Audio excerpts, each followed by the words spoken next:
All right, so it's the holidays. I'm going to be posting just a compilation of all 7 videos that I did breaking down how I would break down the Harry Potter series. At first, it's going to be a little bit rocky because we didn't have any information when I started this, and we have a lot more information by the end of this series. And you can see how it transitions from the beginning to the end. But stick with it. It'll break down the chapters and the ideas that we will go through in the books, but I will cover all 7 books and how it should be broken into 7 seasons. And what information we need to see more of, what information we don't need to see. Just sit back, relax, and enjoy the hours of video. Hello everyone, welcome back to Marvelous Marauders. In today's video, I'm going to be discussing how I would structure Season 1 of the HBO Max Harry Potter Reboot Series.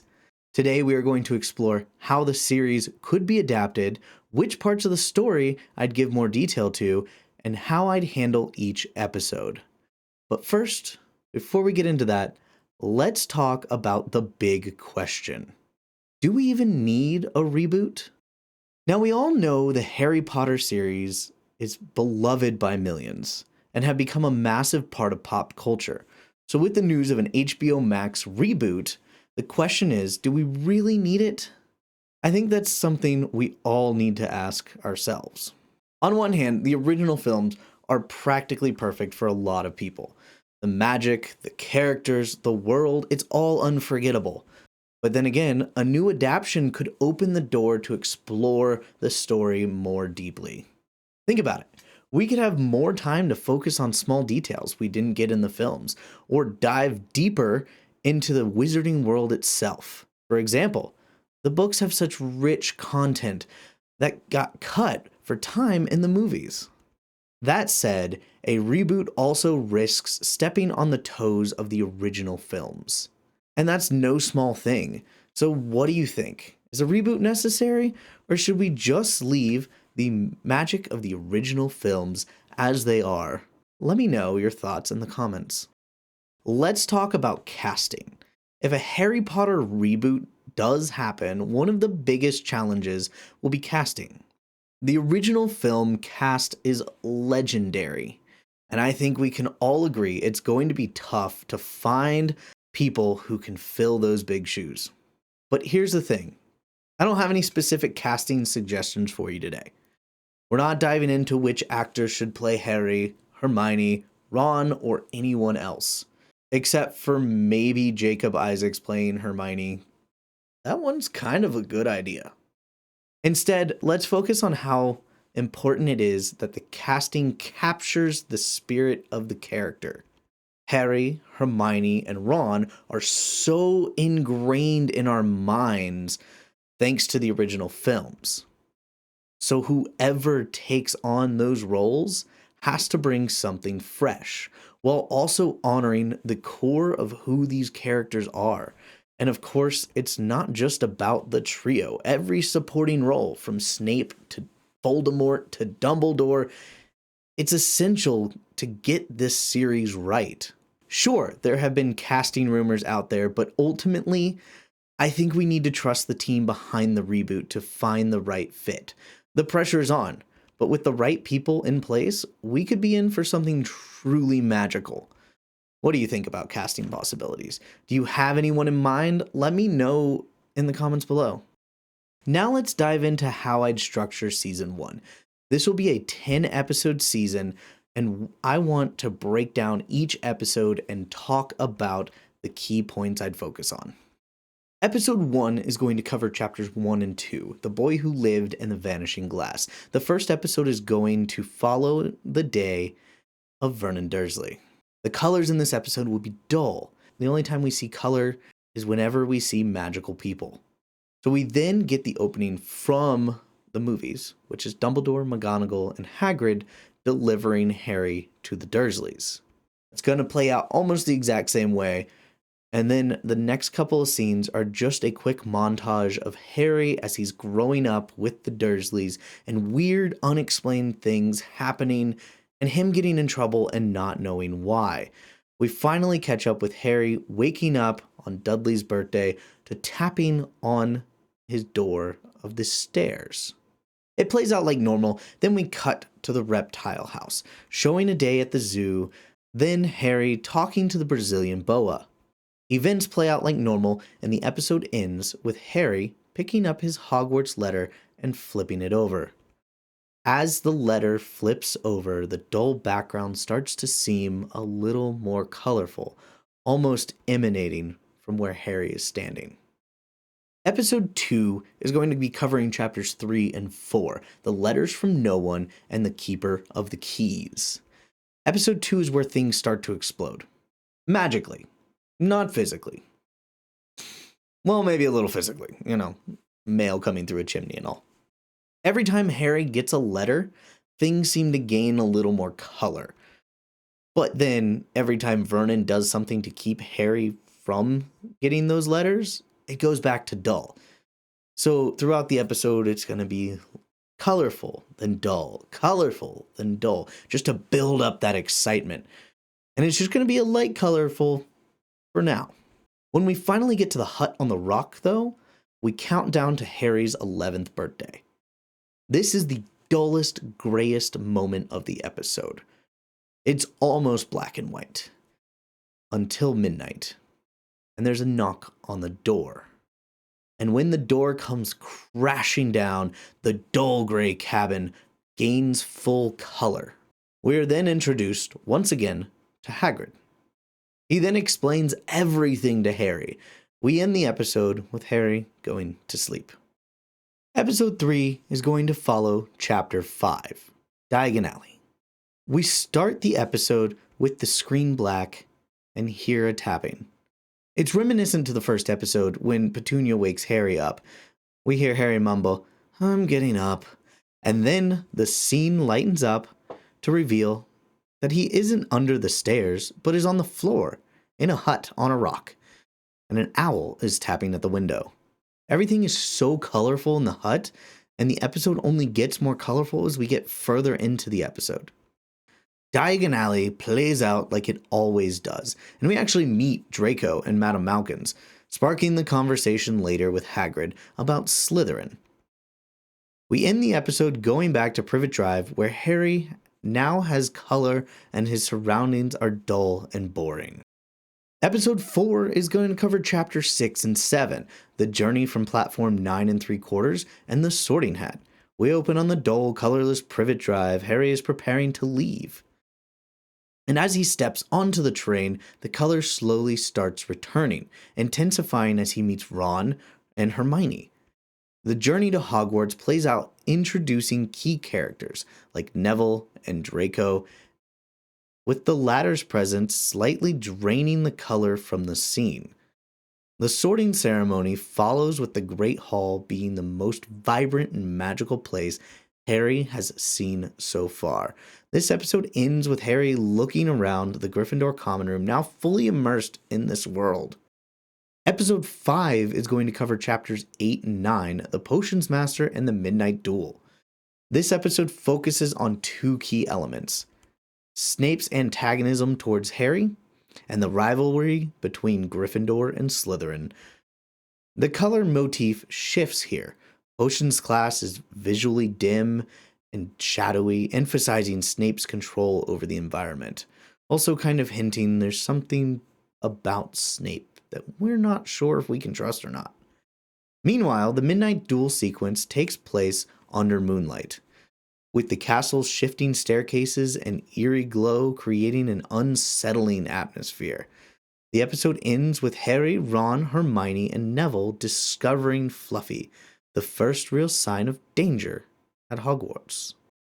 Episode 6 is going to be covering chapters 10 and 11, Halloween and Quidditch. This episode balances fear and excitement. The Halloween sequence has a darker, more chaotic color scheme as the troll rampages through the castle, culminating in Harry and Ron saving Hermione, solidifying their friendship. Meanwhile, the Quidditch match is bright and golden and full of high energy, motion, and intensity. The episode ends with Harry learning that Snape might be up to something and realizing there's more going on at Hogwarts than he initially thought. Episode 7 covers 12 and 13, The Mirror of Erised and Nicholas Flamel. The Mirror of Erised scene takes on a dreamy, ethereal quality, with the colors fading slightly when Harry looks into it, almost like stepping into another world. The episode explores his longing for family and Dumbledore's warning about dwelling on the past. Meanwhile, Hermione's research into Nicholas Flamel adds urgency, tying the emotional weight of the mirror to the greater mystery surrounding the Sorcerer's Stone. Episode 8 is covering chapters 14 and 15, Norbert the Norwegian Ridgeback and the Forbidden Forest. The warm, flickering glow of Hagrid's hut contrasts against the cold, dark, Forbidden Forest. The first half of the episode follows the chaos of hiding Norbert, while the second half takes a darker turn as Harry and Draco serve detention in the forest. The encounter with the hooded figure drinking unicorn blood is one of the eeriest moments so far, with shadows creeping, ultimately hinting at Voldemort's growing presence. Episode 9 is covering Chapter 16, Through the Trapdoor. This is the penultimate episode. This is the adventure episode. The challenges, Fluffy, the Devil's Snare, the Flying Keys, the chess match. Each have distinct color palettes, reflecting their tone and danger. The chess match is particularly intense, with the pieces glowing ominously as they move. The episode ends with Harry stepping into the final chamber to confront Quirrell, cutting to black as he gasps upon seeing what's inside. Episode 10 covers the final chapter, The Man with Two Faces. The final episode is the most visually intense. The reveal of Voldemort on the back of Quirrell's head is surreal and horrifying, with shadows shifting unnaturally around him. The confrontation is full of dramatic lighting, emphasizing the power struggle. As Voldemort leaves Quirrell, the colors shift, Harry collapses, and the world darkens. Then fades back to normal as he wakes up in the hospital wing. The year wraps up with Dumbledore explaining things to Harry, and the final scene shows him stepping onto the train to go to platform 9 3/4. The vibrant world of Hogwarts fading back into the dullness of Privet Drive. Until next year. So that's how I would structure the first season of the Harry Potter Reboot Series. There's so much more we could explore, but I think these episodes would really set the stage for what's to come, using lighting and color to really tell the story and how characters feel and who is good and who is bad and who should we like and who should we dislike. But the use of color is very key to making this series work. Now I want to hear from you. If you were in charge of the reboot, what would you do? What moments or characters would you want to focus on? Also, do you think this reboot can live up to the original films? Or should we just let the magic of the books and movies stand as it is? Let me know your thoughts in the comments below. And don't forget to like, subscribe, and hit that bell for more Harry Potter content. Until next time, keep casting spells, Nox. Hello everybody, and welcome back to Marvelous Marauders. Last month, we broke down how we would do the HBO series for Season 1 of Harry Potter and the Sorcerer's Stone. This week, we're going to be doing Season 2, Harry Potter and the Chamber of Secrets. The same idea kind of still stands. A 10-episode season will explore what should be expanded, what deserves more attention, and how this adaptation could bring fresh depth to the story. But before we jump in, let's jump to some of the big questions that are probably looming in your mind right now. Casting. Now, I know a lot of people are wondering about my thoughts on the casting right now. I will let you know, once all the casting is out, I will record a video and give my opinions on all of the new cast. As of recording this, all we have are 3 partially confirmed casting. We have Dumbledore, McGonagall, and Snape. So once we actually get the full cast of if there's any big stars besides like John Lithgow, then we will probably do a big video talking about the cast and my thoughts and what I expect, but I will tell you, I'm not going to really tell you anything negative about any of the cast.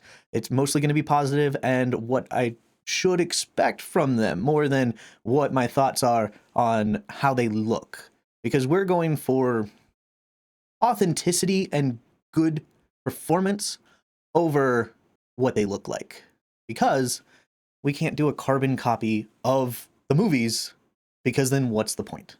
Now, with that said, the one casting opinion that I know a lot of people really want for Chamber of Secrets is Tom Felton playing Lucius Malfoy. I've seen this everywhere, and I get it.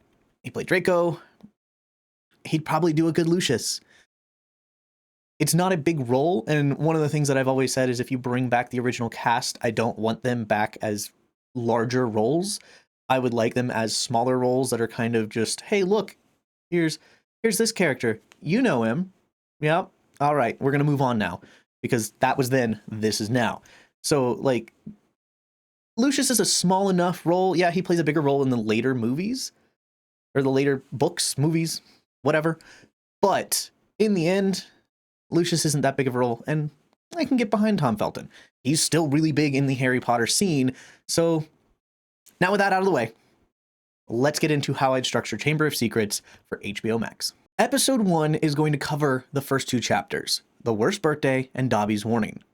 These are a little bit shorter, but it's a good introduction and allows us to probably do a little bit of like a previous on, like, you know, Harry talking to himself. Oh, I haven't heard from Ron in a while. Like maybe talking to Hedwig. And we see how isolated and miserable he is at the Dursleys. He almost feels like, you know, was it a dream that I had when I went to Hogwarts? Is this true? But no, my owl is here. It can't be just a dream. Then we get the Dursleys forgetting his birthday. So this entire first set in the first episode is going to be darker and gloomier than we left at Hogwarts, which was hopeful and pure. This is going to be darker and gloomier because at this point he's starting to feel a little bit of that depression when he's not in the Wizarding World. It's also, you get a lot of dull, muted colors that dominate Privet Drive. Then Dobby arrives to shake things up. A little bit of magic shows back up, a little bit of color, less dull, less muted. His frantic energy, then dropping the pudding, where it kind of takes this dark scene, makes it a little bit comedic, but also at the same time, hopelessness, because here's the letter that says, you used underage magic. And it just gets worse. As Uncle Vernon locks Harry in his room, the hopelessness of the situation sinks in even further. We end this episode, though, with a glimmer of hope as Harry looks out the window, being woken up with a rattling at the window, and sees the familiar face of Ronald Bilious Weasley. Episode 2 is going to be the Burrow and At Flourish and Blot. So it's going to cover chapters 3 and 4. This is where the magic returns. He gets in the flying car, we fly to the Burrow, we get yelled at by Molly Weasley, all the things that we love. We get to meet Arthur, we get to see the magic of the Burrow, the pig pen turned into a lopsided house. It just contrasts sharply with Privet Drive, this perfect little neighborhood of cookie cutter houses, all with the same car. Then we get to the Burrow, where it's this giant, leaning every which way, no straight up angles, all obtuse and acute angles. Nothing's square. Because, of course, the Weasleys are far from being squares like the Dursleys. And then we get to see the Weasley family dynamic finally. We see a little bit of it in the first season. In the second season, we get to live with the Weasleys and just see the contrast between how the Dursleys treat Harry and how Mrs. Weasley just loves Harry unconditionally. We also get a little bit more introduction with Ginny, because Ginny is the main character of this whole season, really, as the unexpected villain, per se. But we also get a little bit of sketchiness with Percy. Like, one of the things in Chamber of Secrets book that isn't shown in the movie is it kind of aims Percy as potential to be the villain. He's very comparative to Tom Riddle when we meet him. It's like, hey, look, a prefect who just wants to do right by his school. That sounds like Percy. What if Percy's doing the attacks? Especially, like, as it gets further in, and he's starting to be more sketchy, and then Ginny's running away, and it's like, what? What's going on with Percy? So we'll build that up a little bit more too. Then we finally get the trip to Diagon Alley. Well, once Harry gets to Diagon Alley, because we are going to make a quick pit stop at Borgin and Burke's and Nocturne Alley, where we'll see a little bit more of what happens, maybe see Draco getting his Hand of Glory, which even in the books, it talks about the Hand of Glory, and then we never hear about it again until the 6th book, where it's like, oh yeah, no, Draco has the Hand of Glory. And it's like, did they buy that? I don't remember it being bought. It was just brought up in the 2nd book, and then all of a sudden it's like, hey, he's actually got one. And it apparently works with Peruvian Instant Darkness powder. But then we get to Flourish and Ballots finally, and we have the first scene with Lockhart. It's just a very brief taste because he's not the main focal point at this point. The main focal point is Lucius Malfoy. We are introduced to one of the villains of the entire series, and he's going to be fighting Mr. Weasley. We get to see that fight finally, and then at the end, we see him throw the books into Ginny's cauldron. But when he took one, now there's 2. Nothing. Maybe he actually took 2. We didn't really notice. Then we get to episode 3. We're still living with the Weasleys, but we're getting ready for school. So this is going to cover chapters 5 and 6, the Whomping Willow, and finally, Gilderoy Lockhart. Somehow he can smile while talking. Of course, we're going to see the scene where they try to get into the train station and are blocked, and eventually decide to take the flying car. It's going to be a little bit quicker. It's not going to be as long as it is in the book, just because we don't really need to see them just sitting in a car for 20 minutes. It's fine.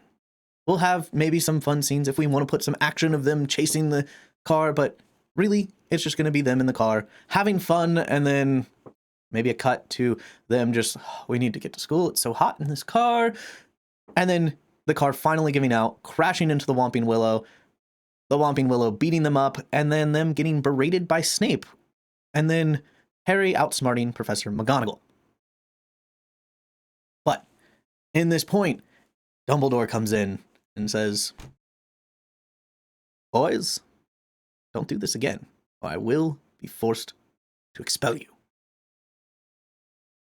Just to kind of put them on pins and needles on if they are going to be expelled, if they do what they did last year and explore and investigate.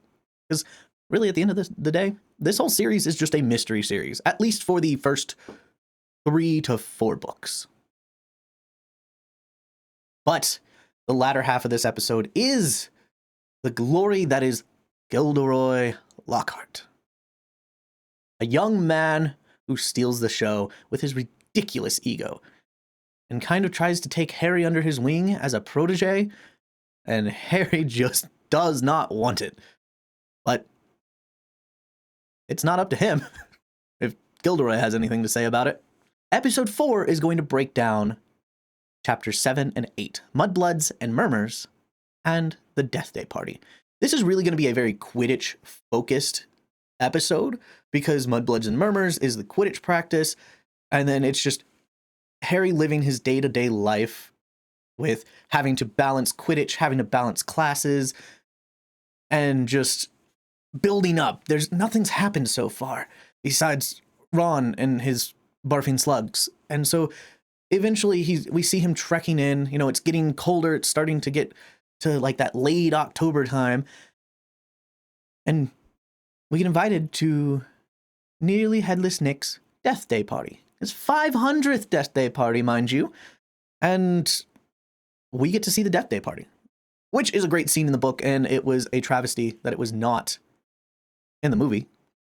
But we'll finally get to see it, and with it ending as they go upstairs, chasing the voice that they hear of kill, blood, must kill, ending with the writing on the wall saying the Chamber of Secrets has been opened, enemies of the air beware, with Mrs. Norris just hanging there, completely petrified. Cut to black. All right. Now, after that cliffhanger of episode 4, we get to episode 5, the writing on the wall and the rogue bludger. This one's a little bit wonky just because you got, hey, look, here's the dark heir of Slytherin, talk that we're going to have. And then it's just like, hey, look, a happy Quidditch game. Oh no, Harry's being chased by a bludger. But the paranoia in Hogwarts begins to grow as rumors around the Chamber of Secrets spread. Hermione investigates, and instead of getting Professor McGonagall, we are getting Binns in this show. And so just the fun of Professor Binns, the senile ghost who has no idea what's going on, trying to explain the Chamber of Secrets while he just wants to talk about goblin rebellions, because that's his passion.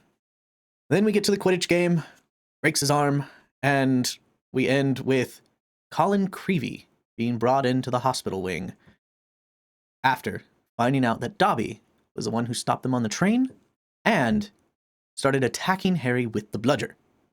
So now we know Dobby is still trying to protect Harry. We assume it's from the heir of Slytherin, but why?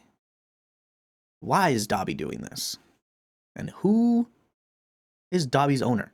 That's one of the mysteries for this series that's kind of going through this whole show. All right, and now we are getting into episode 6. The school is on high alert now because not just a cat was attacked, but now Colin Creevey, that little kid who keeps chasing after Harry, just got attacked. So this is going to cover the dueling club and the polyjuice potion. So this is really about who is the heir of Slytherin. We really need to find out because, a lot of people are starting to think that it's Harry. We kind of get that hint in the last episode that people are wondering if it's Harry who's the heir of Slytherin, because the last time we see Colin, he's like, hey, people are saying that you're the... And then we don't find out what he says. But then he gets attacked. So it's like, did Colin Creevey out Harry in the hallways and so Harry attacked him? I don't know. So we find out Harry is a Parseltongue in the dueling club. I mean, in the movies, that was exactly how it goes, basically. Justin Finch Fletchley, who earlier in the series or earlier in the book says, oh yeah, they had me down for Eden. Dude, you just told the heir of Slytherin you're a Muggleborn. And that's kind of what the Hufflepuffs kind of tell him. And so then all of a sudden, Harry is stopping a snake from attacking him by speaking Parseltongue. Nobody can understand what you're saying, Harry. So how do we know? You said, oh no, stop attacking it. We don't know that. You could have said, attack him, kill him, take his blood. Anyway, so meanwhile, while the dueling club is going on and people are getting attacked, Harry, Ron, and Hermione check out a book of most potent potions to be able to make polyjuice potion. So we have a little bit of a high intensity scene. Hermione sneaking in and getting some boomslang skin, and while Harry throws a firework in a cauldron and it explodes and everybody's face explodes, and yeah, it's just chaotic and stressful, and you're like, oh, Hermione, get what you need, don't get caught. And then we end the episode with Harry and Ron changing into Crabbe and Goyle, Hermione being like, oh, go without me. They go to the Slytherin common room, talk to Malfoy, find out Malfoy's like, I don't know who the hell heir of Slytherin is. I wish I did, but Dad won't tell me. And so we end the episode with Harry and Ron opening up the bathroom stall, and Hermione is a cat. Then we get to episode 7, The Very Secret Diary and Cornelius Fudge. We're starting to get all the clues of who is the villain. We find Riddle's diary in the girls' bathroom, and then we get to see the flashback of young Riddle and young Dumbledore. Now, this is a very pertinent moment in this series, and I think it's going to weigh a lot on how the future of this series is going to go with this flashback scene. It doesn't seem like a big deal, but what really matters is Dumbledore's casting here and Tom Riddle's casting. Because are we just going to do a de-aged John Lithgow as Dumbledore, or are we going to cast a younger version? Because we do see both of these characters in the 6th movie, 6th book, 6th season. Are we going to keep the same characters? Are we going to film those scenes with these people? Because we do see that Tom Riddle around the same age later on with Slughorn's memory. So if we film all those scenes together, they'll look the same, and we won't have to recast a kid who looks completely different and a lot younger than the one we see out of the diary.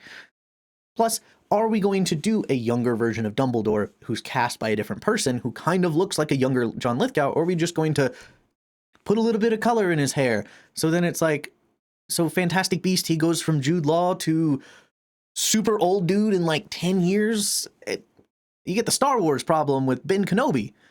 But still, the ending ends with finding out Hagrid may have opened the Chamber of Secrets, and then Hermione realizes the connections with Harry and the Chamber of Secrets, and then gets petrified before she can pass on the information.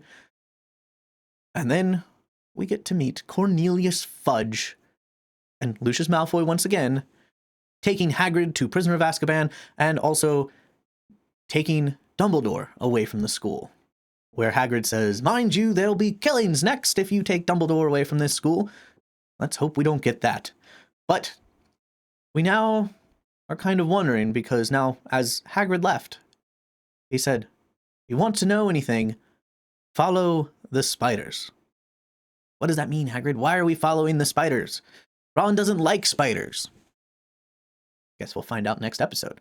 Episode 8 is just going to be Aragog. This is going to be a very horror-driven episode. We're going to have shaky cam, hiding behind tree scenes, and it's just going to be our trip through the Forbidden Forest to where we meet Aragog. And then he tells the story from his perspective.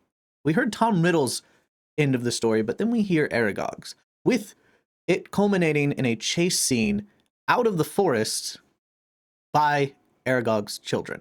Now, this is going to be a scary episode, because, as we already know, there are a lot of people who are Harry Potter fans who are also afraid of spiders. So much so that they had to put an arachnophobia mode in Hogwarts Legacy because people were afraid of spiders and didn't like playing those scenes. And there were so many spider battles in that game, but that is beside the point. We'll talk about Hogwarts Legacy way later in the series. So the spider chase sequence is going to be heart-pounding. And then the Ford Anglia saves the day, gets them out of there. Then they realize who might have been killed the last time the Chamber of Secrets was open. So now it's them trying to get to where Moaning Myrtle is, with all of the teachers on high alert. Who else but Gilderoy Lockhart is going to let the boys slip through his fingers? Because, of course, Hagrid's been caught. There is no heir of Slytherin. No more attacks are going to happen. Just you wait. We're going to unpetrify all of the students, and what they're going to say is, Hagrid did it. I knew it. They escape just to run into McGonagall. So then they have to make an excuse that they just want to go see Hermione. They miss her. And in that, they find that Hermione is clutching a piece of paper that says it's a basilisk. And she also answers the question of how it's getting around the school and nobody can see it. The pipes. But we'll have to talk about how a bloody great snake can get through such tiny pipes in the walls a little bit later. So, as we figure it out, and Harry and Ron are like, all right, let's go tell the teachers. We know where the Chamber of Secrets entrance most likely is. We also know what it is in the Chamber of Secrets. We got all the information. We can free Hagrid, bring Dumbledore back, and take down the heir of Slytherin. Well, a student has been taken into the chamber itself, where her body will die and decay forever.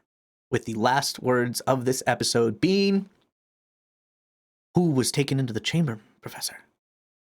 Ginny Weasley. Then we cut to Ron and have a look of shock and terror on his face, and then cut to black. The next episode, episode 9, The Chamber of Secrets, the titular chapter, the big adventure. We know all the information. And apparently Lockhart may too. So let's go to Lockhart and see if he can help. But Lockhart is trying to run away. So Harry and Ron go, you ain't running away. We're going to take you with us because we need adult supervision. We're children. They find the entrance to the Chamber of Secrets just behind a sink. They get down there just for Lockhart to trick them and steal Ron's wand, the broken one, for his memory charm to backfire. We find out what Gilderoy Lockhart really is, a fraud. He didn't do any of those things in his book. You think they would sell half as well if the other wizards who did those things were in the books? One of them had a hair lip. Anyway, we end up getting to the Chamber of Secrets, and like the first season where we have the reveal of Quirrell turning around at the end of the episode, this time, Tom Riddle from the diary from 50 years ago? Why do you look the same? We get into episode 10, The Heir of Slytherin and Dobby's Reward. This is going to be the final battle. The episode where Harry fights the basilisk and finds out what is going on. But we don't really get to find out fully what is going on about the diary until much, much later. But Harry dramatically pulls the sword of Gryffindor out of the sorting hat, and with Fox alongside him, is able to defeat the basilisk. But he is a little bit too slow, getting stabbed in the arm by the basilisk fang. As he starts to fade and Tom Riddle comes into more clear detail, Fox starts to cry. And then Harry stops fading, because Phoenix tears are an antidote to basilisk venom. And with a final moment before Tom Riddle can even realize what's going on, Harry stabs the diary with the basilisk fang, the one thing that ironically can kill a Horcrux, and Harry doesn't even realize it. Not yet. Ginny returns back to full health, and they make their way out of the Chamber of Secrets to Dumbledore's office. Actually, to McGonagall's office, because that's where they meet him, because they're like, oh, Dumbledore's not here, let's go to McGonagall and say, hey, we got Ginny. Also, Lockhart's, don't know what happened to him, but the basilisk is dead, Tom Riddle is responsible, and I have this sword now. We get the conversation with Dumbledore, maybe a little bit of a hint of Dumbledore knowing what Harry just brought to him. Not 100% sure, but pretty damn sure. Then Lucius storms in. We find out Dobby's owner is Lucius Malfoy. And then Harry tricks Lucius into freeing Dobby with a sock. Dobby has been presented a sock. And we get the final hopeful shot that maybe next year will be a normal year. And Harry leaving Hogwarts and taking the train back to the real world. All right, so that is how I would structure the Chamber of Secrets for HBO Season 2. There's so much to explore in this book. And honestly, the movie was probably by far the most accurate of all the movies to the book, but we can do a little bit better. There are some scenes that could be put back. And I think this adaptation would really dive deeper into the mystery and the horror of the chamber and the forest. And the character moments just make it so special. You have Gilderoy Lockhart, who, God help us, they cast the perfect one. Kenneth Branagh did a fantastic job. But I believe that Gilderoy Lockhart is supposed to be in his late 20s. The one thing that I do complain about the casting of the movies is everybody's in their like 50s.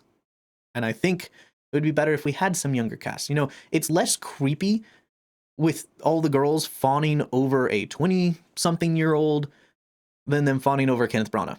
No offense to Kenneth Branagh. Handsome man, but it's weird, especially with the whole Hermione having a big teacher crush on him if he's older than her father. So, make him younger. That's all I ask. Now I want to hear from you. What changes would you make? Do you think a reboot can truly capture the magic of the book? Or just let's see how season 1 goes if we're going to do a season 2. I know we're going to have 10 seasons, 10 years or whatever, but let me know your thoughts in the comments. Is there anything that you absolutely want to see in Chamber of Secrets? And of course, don't forget, like, subscribe, and hit the bell for more Harry Potter content. We'll be doing Prisoner of Azkaban next month. And without further ado, Nox. Good news! I have merch now. This is a good representation of the merch that I have, but this is a prototype. But if you check the link in the description, and I will have a link somewhere on the screen showing off the merch that we have. Perfect for a gift for people who like this channel, but make sure to check it out, like and subscribe, and let's get back to the videos. With the recent casting announcement of the HBO Max Harry Potter Reboot Series, there's a lot to talk about, but in this series right now, we are talking about Prisoner of Azkaban. We will talk a little bit about my opinions on the 6 that were announced at the end of this video, just a brief aside of, hey, let's just talk about it because it needs to be talked about. But I will do a more full-length video as more cast get announced. I think once we get about 10 confirmed castings, or at least the main trio, we'll probably look more into detail on how the casting is going to look and maybe what the future of the show is going to be. But without further ado, let's talk about how I would set up Prisoner of Azkaban in season 3 of the HBO Max reboot of Harry Potter. So for episode 1, we're going to do like we do in every season so far. It's going to be the Dole Privet Drive. But this time Harry is having a relatively better summer. He's getting to do some of his homework because, you know, we're going to see a small scene of him sneaking downstairs while the Dursleys are out looking at their car, and he's going to steal some of his books from underneath the stairs where it's all locked. But we're going to then focus on the night before his birthday. He's sitting there doing homework when he looks out the window, and there's a weird conglomeration of creature coming towards his window. Realizing that it's owls, he quickly opens up the window, and 3 owls land. One he recognizes because it's being carried by the other 2 owls. It's our favorite owl, Errol. And all of these owls are carrying presents for Harry. And also, one's carrying a little extra. But the 3 presents that we get are the Quidditch supply kit, which Hermione gives him. We get the sneakoscope and a picture of the Weasley family in Egypt. And then we get the fun of this opening scene, which is going to be the biting book from Hagrid, the monster book of monsters, which is going to rip itself out of the package as soon as Harry touches it and start to attack and make a bunch of noise. So, of course, it's a high tense scene. It's like, oh, crap, is Vernon going to come in and be like, what are you doing? Why are you eating my food? I don't know. He's going to stop the book, and once he gets the book under control, wraps it with a belt, ties it with a sock, whatever he has to do, then he's going to notice a letter from Hogwarts, which is his 3rd year, inviting him back for the 3rd year at Hogwarts School of Witchcraft and Wizardry. But in that letter is a permission slip, which is going to be kind of the whole thing for the episode, is Harry trying to get his permission slip signed until things happen. So that's the end of the opening scene. We're going to go into the next morning. It's breakfast. We come in on a news broadcast about Sirius Black, a known murderer that has escaped from prison. But what prison has he escaped from? I don't know. It didn't say. Maybe we'll find out. But that is by the by. It is Harry's birthday. And what does he find out the Dursleys have gotten him for his birthday? Nothing. They never get him anything for his birthday. They don't even remember his birthday. But what they do have in store for him is the wonderful Aunt Marjorie Dursley coming to visit for at least a week. So Harry is absolutely devastated because Aunt Marge hates him. But as Mr. Dursley starts to leave, he runs up and says, Uncle Vernon, Uncle Dursley, whatever he calls him, hey, fat tub of lord, can you sign my permission slip? And Vernon goes, no, behave. If she does, no. But what about her? I don't care. Behave. So the deal is struck. He'll sign the permission slip if he behaves while Aunt Marge is there. As long as he says he attends St. Brutus's school for criminally incurable boys. So, of course, Aunt Marge comes in and is lovely as always. She isn't lovely as always, ever, actually, and treats Harry like garbage. But Harry ensues because he really wants to go to Hogsmeade. But one night, for dinner, she starts talking bad about his mother. And it gets a little out of hand, and the wine glass that she is holding breaks, but it is chalked up to an accident. She's a beefy woman, and she's broken many a glasses in her day. So Harry is safe. Vernon's kind of suspicious, but for now, Harry is safe. Then the final night. We get to the final night of Aunt Marge's visit. She's about to leave. We're home free. We get to go to Hogsmeade. When she talks about Harry's father. And yes, Harry doesn't really know much about his mother and father. All he knows is that his mother and father sacrificed themselves to save him. But what child is going to hear about that and be like, I don't care about my mom and dad? So she starts to talk bad about his unemployed bum of a father, and then starts to inflate as Harry is screaming at her to shut up about his father. As she starts to inflate, Harry realizes what he has done, realizes that he can no longer stay here because the Ministry is coming after him. So he runs upstairs, gathers all his stuff, and leaves. only to get out the door, down the road, and not realize where the hell he's going to go. Until he hears a rustling across the street. He holds out his wand. It was Lumos! And then almost gets hit by a bus. We see a glimpse of a black, shadowy dog right before the bus comes. Then we get to meet everyone's favorite character, Stanley Shunpike, the future minister of England. Stanley Shunpike is the conductor on the night bus. "What you fall over for?" he says. We get to ride the night bus, and what do we find out? Sirius Black isn't just a muggle escaped prisoner. No. He is the most dark wizard, besides Voldemort, that we have seen in decades. Killed 12 muggles and a wizard. Just for fun. He's a dangerous mass murderer, that Sirius Black. And Harry is now a little bit more weary of, Sirius Black apparently is a friend of Lord Voldemort, that man who's tried to kill me 3 times so far. I should probably look out for him. When they finally get to the Leaky Cauldron on the night bus, after finding out all this exposition, we hear a voice. "There you are, Harry. We've been looking for you." Cut to black. All right, now let's get into episode 2 of season 3, where we pick up where we left off in episode 1, which is, "There you are, Harry. We've been looking for you." Cut to Cornelius Fudge. We saw him briefly in the previous season when he took Dumbledore away.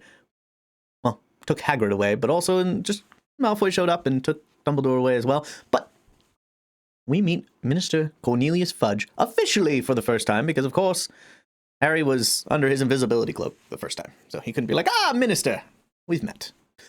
Anyway, Harry, who is now sweating buckets because, oh crap, I blew up my aunt, I did underage magic, and then I ran away from the ministry, only to run directly into the head of the Ministry of Magic, Cornelius Fudge. And Fudge goes, "I'm glad you've made it here alive." In so little words. "Let's get a room. We need to talk." Harry is stressed. He's about to be expelled. Not only expelled, probably arrested and sent to Azkaban, where, unlike Sirius Black, he's not going to be able to escape. He gets into the private room, and Cornelius Fudge says, "Thank God you're alive. We were worried about you. Your aunt is fine. Your aunt and uncle said they'll take you back. Just don't come at Christmas. We don't want to see you during Christmas. That's our holiday, not yours. I want you to stay here at the Leaky Cauldron. Stay in Diagon Alley. Do not go out into the Muggle world, and you'll be fine." And Harry goes, "But what about my punishment? I've done bad." He goes, "We've all accidentally blown up our aunt's head. Harry, it's fine. You'll be fine. Just don't do it again. And stay safe. I'm not going to tell you why, but stay safe." And Harry goes, "Is it about Sirius Black? Have you caught him yet?" And Cornelius Fudge gets very squirrely. He's like, no, yes, no, maybe. We have not caught him yet. That's by the by. Stay here. Be safe. Don't get into any trouble.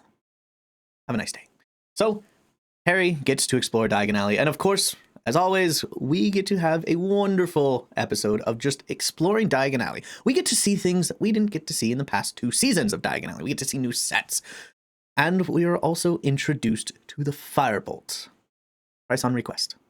We get to hang out in front of Florian and Fortescue, where Harry gets to do his homework in the light of day rather than quietly scribbling on a paper, hoping his uncle does not wake up to catch him. So Harry gets to just enjoy Diagon Alley when one day he goes to get his books. He goes to Flourish and Blots, finds out, apparently the biting book is required, as well as divination books. He comes across a book where a shadowy black dog is on the cover of Ill Omens of Death. And he kind of shrugs it off. He's like, that's weird. But a couple days later, he then runs into Ron and Hermione on the last day of summer. Perfect timing. They're here to get their school supplies, but Ron's a little worried about Scabbers. We haven't really seen much of Scabbers. He's on and off in scenes. It's just, he's a rat. Rats are hard to deal with. But lately, Scabbers has been a little bit peaky. So Harry goes, I know a place we can go. The Magical Menagerie. They'll be able to take care of you. And Hermione goes, perfect. I was thinking about buying myself an animal for my birthday. So everybody's like, Hermione's going to get an owl. And she even says, I probably will get an owl. Harry's got Hedwig. You've got Errol. And he goes, I have not got Errol. I've got this rat that looks like it's about to die. She goes, anyway, I would like an owl. So they go to the magical menagerie. Ron gets attacked by Crookshanks, the wonderful orange tabby. And Hermione ends up buying Crookshanks. And that's it for Diagon Alley. We then have the Weasley dinner in the Leaky Cauldron. Harry has to go back down to get the rat tonic that Ron left so he can pack up his bags, and overhears Arthur and Molly arguing about if they should tell Harry about Sirius Black or not. Well, I guess they don't have to now. Harry has overheard. The next morning, Arthur pulls him aside, and Harry goes, don't worry. I know. It's fine. You don't have to tell me. You don't have to break your promises. I already know.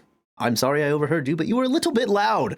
And then we end this episode on the train, just Harry telling Ron and Hermione what he's heard. There's a professor in the corner, Professor R.J. Lupin. I assume he's Defense Against the Dark Arts, says Hermione. And then the train stops, goes black, and starts to feel eerily cold. And that is when we meet the Dementors. The Dementor faces Harry. Harry faces the Dementor. Here's screaming, and it all goes black. And that is how we'll end episode 2. It's now the first week at Hogwarts.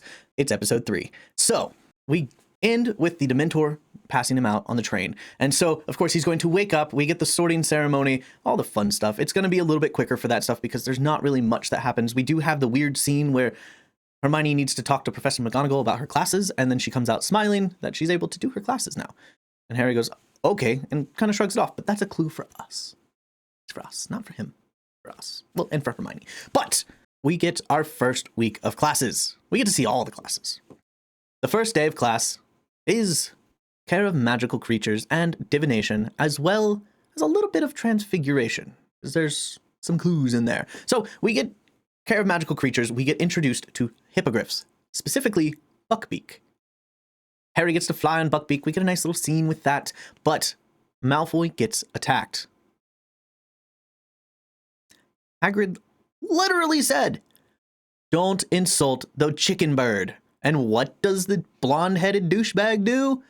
He insults the chicken bird. Bloody chicken. Come on. Do better. Anyway, we get care of magical creatures. It goes by about as well as it's expected with Hagrid and his beast fascination. Then we have to make our way to divination. Up in the North Tower of the Hogwarts Castle. On our way, we get lost and meet Sir Cadogan, Knight of the Round Table. You know, I once fought a dragon on my dapple grey pony. Scurvy dog. But as they go up to the North Tower, led by Sir Cadogan, who is on a quest, exactly, they find Professor Sybil Trelawney, the unique divination professor, with her air of mystery. She seems to know what is to happen, but also doesn't seem all there. We'll have to experience more with her to figure out what she is all about. Hermione doesn't seem very impressed. She seems to scoff and make faces. She'll be behind Trelawney, just kind of making faces as Trelawney makes predictions, which, side note, most of her predictions that she makes do come true. I think the only mentalism that she actually does is going to be looking at Neville and saying, is your grandmother well? Which will make him nervous because he's already lost 2 of his parents. He lives with his gran. We know that much. But then she goes, when you break my cup, use a different color. I do enjoy the pink ones. So that's the only mentalism I think she does. She kind of influences him to be nervous, so he will break a cup, especially when she says, when you break a cup, because now he's thinking, I don't need to break this cup. Oh, I broke the cup. But beware the red-headed man. She didn't see Havarti. She saw Padma with Ron at the Yule Ball. Lavender, of course, all she sees is Lavender crying and saying, "I knew it, I knew it." Because that's what she said when she found out that her rabbit died. And then she saw Hermione storming out of her classroom. One of our own, will leave us forever. Which is Hermione, leaving forever. Because all she sees is Hermione scoffing and leaving the class. So that is why she has it out for Hermione the whole time. So, yes, Trelawney seems to be a fraud. But is she, though? That's for another time. Anyway, we've got a lot of episode to talk about, and we're still only on the second class. We get to read tea leaves today. And Harry has a donkey or something. Oh, Trelawney has come over and is telling us that it is the Grim, which means death. He's going to die. What a surprise. He's the hero of the story. Is he going to die tomorrow? She doesn't know, but she does sense that he is going to die. She isn't wrong, per se, but it kind of freaks everybody out, and they leave the class and get to not divination, they're in divination. They get to transfiguration, where they are learning about animagus. Fantastic beasts indeed. McGonagall then turns into a cat and turns back. We have already seen this transformation before, the very beginning of the series, but this is when we find out that it has a name, and it is something that people can do. It's not just something that she can do. But being an animagus is very important to the story. That's it for that. We then get a potions lesson where we do see Severus Snape bullying Neville because Neville is just nervous. He's a nervous Nelly, and Snape is bullying him. So, of course, he does worse at potions when he's being bullied. When he's left alone, he does great. Hermione tries to help. Snape says, hey, don't help. He's got to do it on his own. But Hermione helps anyway. That's what Hermione does. Then we get Defense Against the Dark Arts. And what do we have? We have Professor Lupin going to give us a practical lesson about boggarts. We then go into the teacher's lounge to combat this boggart. And we run into Severus Snape once again. And the one thing that comes out of his mouth is just bullying Neville. Don't let Neville do anything. He is incompetent. Come on, man. Not in front of other teachers. But we do see that he does seem to have not only a disdain towards Neville Longbottom, but seems to be a little bit brash when it comes to talking to Remus Lupin. Unfortunately, in this TV series, we are not going to have Harry's internal monologue, so it has to be shown more in acting skills. But we do get a hint that, Severus Snape, he doesn't really care much for Remus Lupin. What's up with that?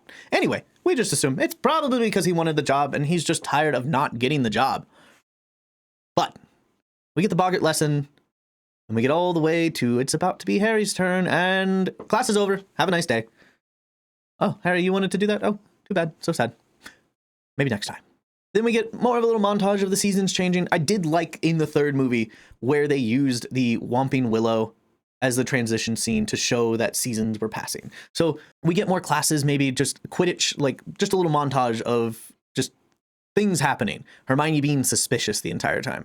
And finally, we get to Halloween. Troll in the dungeon, except for this Halloween, it's not a troll in the dungeon. It's a murderer in the Gryffindor common room. Or at least attempted Gryffindor common room. The murderer, he's still a murderer, not an attempted murderer, but the murderer attempted to get in the Gryffindor common room.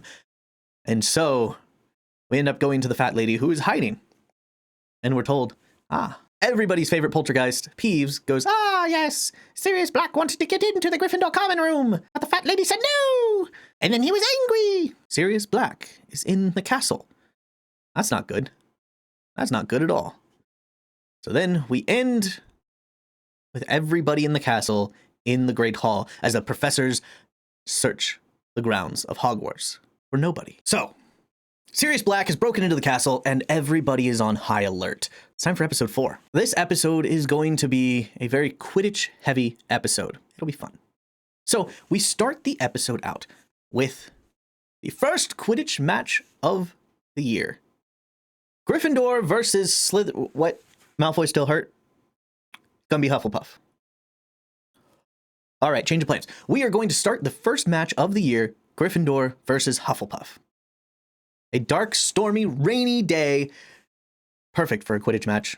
They're out on the field. It's just, you can't see anything. This is our first view of Cedric Diggory. We may have seen him in another episode, maybe the previous episode, just kind of, look, there's Cedric Diggory, because there is going to be some Quidditch and them talking about, the new Seeker, Cedric Diggory for Hufflepuff, also Quidditch captain.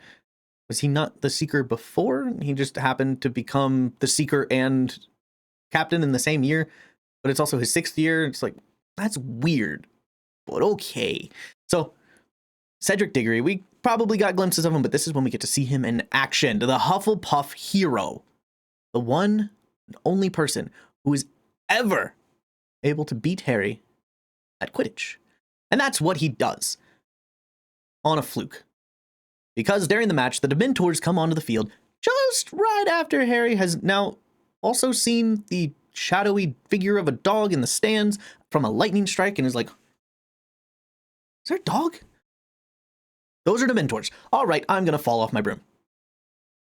And so Harry falls off his broom. We wake up in the hospital wing to be told, yeah, you lost, bruh. Cedric caught the snitch. He was like, but I don't want it. Let's redo the game. Sorry, Cedric. As humble as you are for a Hufflepuff, you won fair and square. The better flyer stayed on his broom. Wait till you tell your kids. Anyway, some bad news for you, Harry. Your broom is broken. The Nimbus 2000, the broom that you have used in every game and has made you the best Seeker in Hogwarts history. I'm sorry, but it's gone. There's nothing you can do. So, this is a low point for Harry. He's lost his first Quidditch game. He seems to be just, being followed by professors. Everybody seems to be coddling him. It's the low point. He didn't get to go to Hogsmeade on Halloween. There's another Hogsmeade weekend coming up right before Christmas, and he's just feeling down. He lost his Quidditch match. He lost his broom.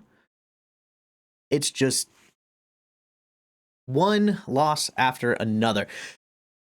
Merry Christmas, Harry. Fred and George have a present for you. The Marauders map. We don't need it anymore. There's 7 passages out of the castle. One of them is blocked by the Whomping Willow. One of them is blocked by a cave-in. 4 of them Filch knows about, so I would avoid those because he probably keeps an eye on them, or at least has Miss Norris keep an eye on them. But this one here, behind the One-Eyed Witch, that one will get you into Honeydukes. And then into Hogsmeade. So, take this passage right here. Let us know how it goes. So, we get to go through the dark tunnel, get all the way to Honeydukes, sneak out, find Hermione and Ron in Honeydukes, right there. Just, hey, what a happenstance. You're in the place that I came out of a tunnel for. Coincidence? I think not. Anyway, they're like, let's go to the Three Broomsticks and have some butterbeer. So, Harry goes, he's sitting there, has some butterbeer, and oh, shit. This is the last weekend before term ends. The professors also want to have a nice day. So we get Flitwick, McGonagall, and Hagrid coming down from the school to have a drink at the Three Broomsticks. And with them, Cornelius Fudge. Madame Rosmerta comes out and goes, Cornelius Fudge, your Dementors are scaring away all of my customers. And Cornelius Fudge goes, I know, they're horrible, aren't they? But we're going to keep them here and probably increase them, especially after what happened at the school. And Madame Rosmerta goes, yes, I heard, Sirius Black broke in. And McGonagall turns to Hagrid and goes, you can't keep your mouth shut, can you? And he goes, oh, I'm sorry. Shouldn't have told you that. They sit down, and then they start to talk about why Sirius Black is so dangerous. And it's because he was the Potter's secret keeper. At this point, instead of just watching them talk about it, because we're not going to have the weird scene of Harry underneath the invisibility cloak, kind of walking around, like going, where we're more like stressed that he's going to get seen. We're just going to have a flashback. I think it's going to be better. We see Dumbledore young Dumbledore looking at the Potters. He's going to look like regular Dumbledore because it was only 10, 11, 12, 13 years ago, whatever. Going, I really would recommend me being your secret keeper. And them going, nah, we want Sirius Black as our secret keeper. That's it. That's the scene. So much easier that way. So then we cut back. Harry's shocked. We may have the scene too of from the point of view of just what is said about Peter Pettigrew saying, James and Lily, Sirius, really? You betrayed them. And then the street blowing up with Sirius pointing at him, blows up the street. At least it looks like he blows up the street. And then Sirius being arrested. That's all we got to do. Good story. Good flashback. We cut back. Harry's face is shocked. So are Ron and Hermione. And Harry, still hiding, watching the professors leave, looks at them, just shocked. And all of them just go, I didn't know. Then we cut back to the common room, them talking a little bit more about it. Harry being mad and devastated on the fact that, Hagrid knew. Hagrid knew all this and never said a single thing about it. He knew. He ran into Sirius Black the night his parents died. Never said a single thing. He's like, in the morning, we're going to see Hagrid because I want to find out more. Find out why he didn't tell me. So morning comes. They head down to Hagrid's hut. Hagrid's mysteriously there, but maybe not there. And they finally are able to get Hagrid's attention. And all of that anger dissipates when we find out that Buckbeak has been sentenced to death, pending an appeals process, but most likely gonna die because he's a creature. Kill it. It's fine. But Hagrid loves his creatures. So we find out now that there is going to be a court hearing for Buckbeak that Hagrid has to present. And Harry, Ron, and Hermione said, we'll help you. We promise. And so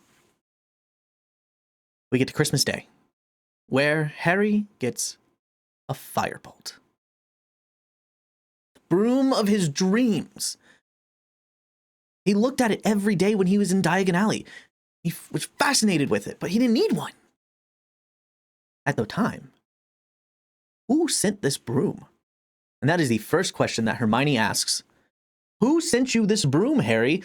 There's a murderer out there. We just learned about that somebody was out there trying to kill you, and then you get a mysterious broom that's extremely expensive that most people won't buy. But of course, shrug it off. Why would a murderer go and spend that much money on a broom for me? That's silly, Hermione. Let's go to dinner. So we go to dinner. We have Sybil Trelawney come down and spout out, seat with 13, the first one to get up dies. And McGonagall goes, I don't think there's an axe murderer out there. McGonagall, there's literally a murderer who broke in on Halloween. What's to stop him breaking in on Christmas? Come on, McGonagall. Get some perspective. Anyway, nobody dies. Yet. We get back to the common room. Hermione holds back as they head up to the common room. When they get to the common room, Harry goes up and grabs his broom and is sitting in the common room just admiring it. Ron is also sitting there agape. When Professor McGonagall walks in and says, is that the broom I've heard about? Can I see it? She takes it. She goes, I'm going to take this. Thanks.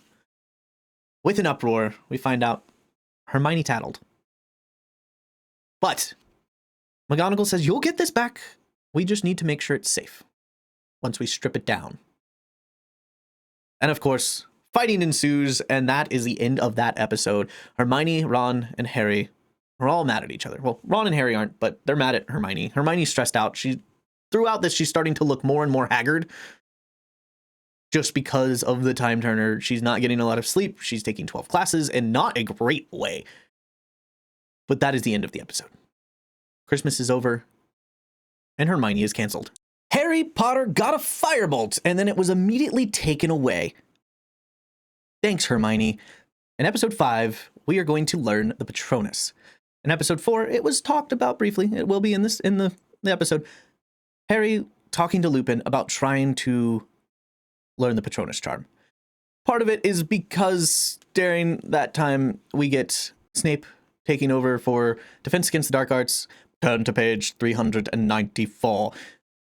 Everybody knows that scene. I did not need to talk about it. It's going to be in there, of course, because that's a huge hint on the werewolf twist. But we get that. This episode is going to be Harry learning the Patronus and also the fallout of Hermione turning in the firebolt. So they're fighting the whole time. Hermione is still acting weird, but she's kind of in the background in this episode. It's a very Hermione light episode, except for at least one scene. We are getting the Patronus lessons in the beginning. Harry is struggling to learn the Patronus. We are starting to see more of what is happening to Harry when he experiences the Dementors with, now he's hearing his father's voice. We also see anytime that Harry does talk to Lupin about his parents, Lupin starts to get a little bit squirmy. Like, he wants to be close to Harry, but knows he shouldn't. He doesn't seem to want to get close to Harry. And we're not really sure why.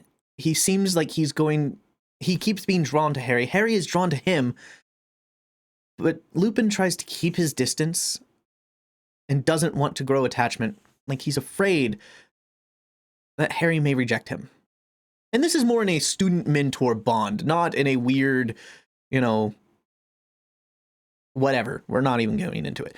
But Harry eventually is able to produce somewhat of a Patronus, more of a gaseous figure that does get rid of the Dementor boggart. We have a little bit of a talk of just, I hear my dad, blah, blah, blah. Stuff we know. It happens in the book, happens in the movie, so we don't need to talk about it too much. Harry seems to be grasping the Patronus. We then get the scene with Harry finally getting his firebolt back. But in this, Scabbers has seemed to gone missing. There was blood on the sheet and a tuft of orange hair. Crookshanks has been after Scabbers this entire season. It seems as though he has finally succeeded. It's fine though, right? Scabbers was looking rough, to say the least.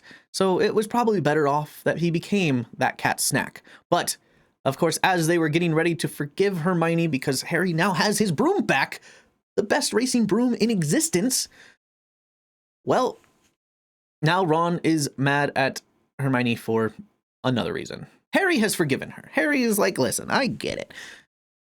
Your cat was a menace.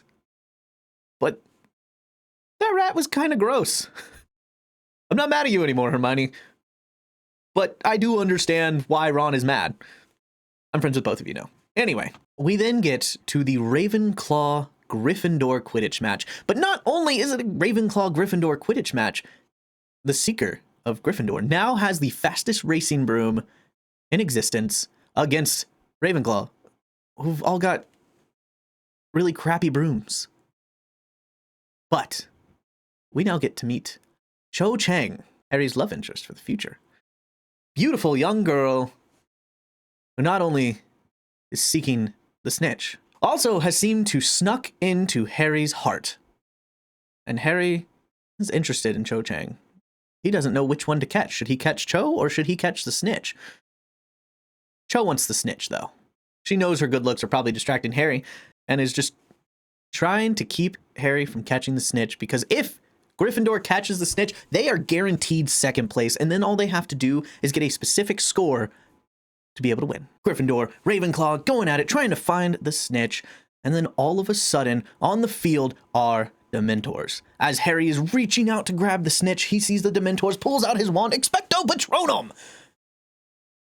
We don't really get to see what happens, but all of a sudden, the Dementors are knocked out by a big silvery blur. Harry catches the snitch. Those weren't Dementors, it was Malfoy and his gang of goons. But Gryffindor has won.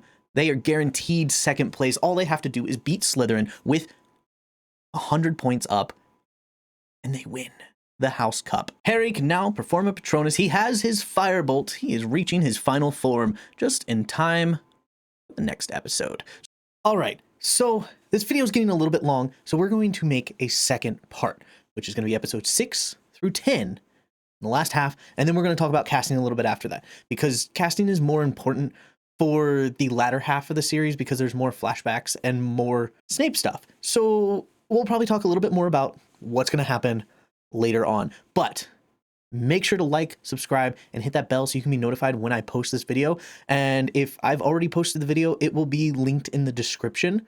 So then you can just go there and click that. It'll also be at the end of this video. So look forward to that. It'll be posted later this week. And if it's already been posted, It's already there. There's a playlist as well that has season 1, season 2, and now season 3, part 1 and part 2. The problem with this series is as the books get longer, there's more detail that was left out in the movies. I was able to do the first 2 seasons pretty succinct and quicker because there was less detail that was left out. So I didn't have to go into detail about the things that would be added into the movies from the book.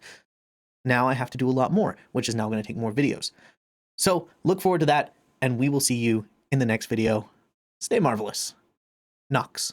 All right, welcome back. Part 2 of Season 3, Prisoner of Azkaban, Harry Potter Reboot, HBO Max, all of that fun stuff. We're going to jump right into it, and I will let you know if what you're here for is my talking about the cast, it's at the end. So if you want to, skip ahead, but I will talk a little bit about it in some of the scenes throughout the episodes. So make sure to watch the whole thing. If you haven't watched the first part 1, it'll be in a playlist with season 1, season 2, and part 1 and part 2. So you can watch it all together. Just listen to it. Do what you need to do. All right, without further ado, let's get to episode 6. Things seem to be going so good for Harry right now. Let's go to Hogsmeade. It's a Hogsmeade weekend. Let's go. Harry decides it's time to go to Hogsmeade in episode 6, the Quidditch finals. Harry decides, you know what? I'm going to go to Hogsmeade again. I didn't get to see much. Literally saw honeydukes and 3 broomsticks, and then was just emotionally scarred.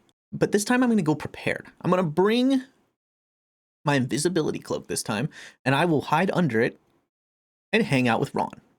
Because remember, Ron and Hermione are still fighting, and Hermione overhears them planning this and goes, if you go, I will tell on you. It's dangerous. Sirius Black has already come into the castle. He'll be able to get you if he knows you're in Hogsmeade. You're not supposed to go. It's for your own safety that you don't go. And Harry and Ron shrugged her off. So now Harry and Hermione are fighting once again. We get to Hogsmeade. Harry is just in awe of everything there. It's a full wizarding village. Like, the only other full wizarding thing that Harry has seen is Diagon Alley. So it's really cool to be able to see something that's not Diagon Alley, but even have new shops to explore. And we all know, as Hogwarts Legacy players, Hogsmeade's a pretty cool place. I would have loved to explore Diagon Alley. Hopefully in Hogwarts Legacy 2, we get to go to Diagon Alley. But Hogsmeade, really neat place. So we're exploring Hogsmeade. We get to go to the Shrieking Shack, the most haunted house in Britain, with violent ghosts who can't touch anything and just make it cold when they walk through you, and can make torches flicker and water ripple, but people are still afraid of ghosts. I never understood that, the ghost thing. Like, oh, it's haunted, it's full of ghosts, but ghosts can't do anything. You've literally been in a room full of ghosts in your 2nd year, and they weren't scary. Like, even the most gruesome ghost, Nearly Headless Nick, is not really that scary. So why are wizards afraid of ghosts? Whatever. Malfoy shows up. They have a mudslinging contest. Malfoy sees Harry. Malfoy knows Harry's not supposed to go to Hogsmeade and runs. Just turns around and books it. And Harry goes, oh, shit. I need to go. So Harry turns around and books it. At the beginning of this episode, when Harry's getting ready to go, we do see that Snape seems to be suspicious of that area, because we don't know why Snape seems to know where all the secret passages are, but doesn't really say that he knows that it's a secret passage, but seems to be curious about it. He doesn't know that there's a password to it. He knows that there is something sketchy when it comes to that statue, but we're not really sure why. So Harry comes back to it. Snape somehow has already reached that area and finds Harry in front of the statue once again and confronts him. Says, empty your pockets, Potter. And Harry pulls out everything in his pockets. He has the Marauders map, which is just a blank piece of parchment. So it's not as though it's like, oh, look, I have a map of the school that shows me where everything is. No, it's just a blank piece of paper. And then Snape goes, reveal your dark secrets. And then it goes, you're a greasy-haired git. Then he calls Lupin and says weird words that when you watch it for the first time or read it for the first time, you're not going to understand what he's saying. But then you realize after the fact that, oh, he knew what this was. He just doesn't know how to access it.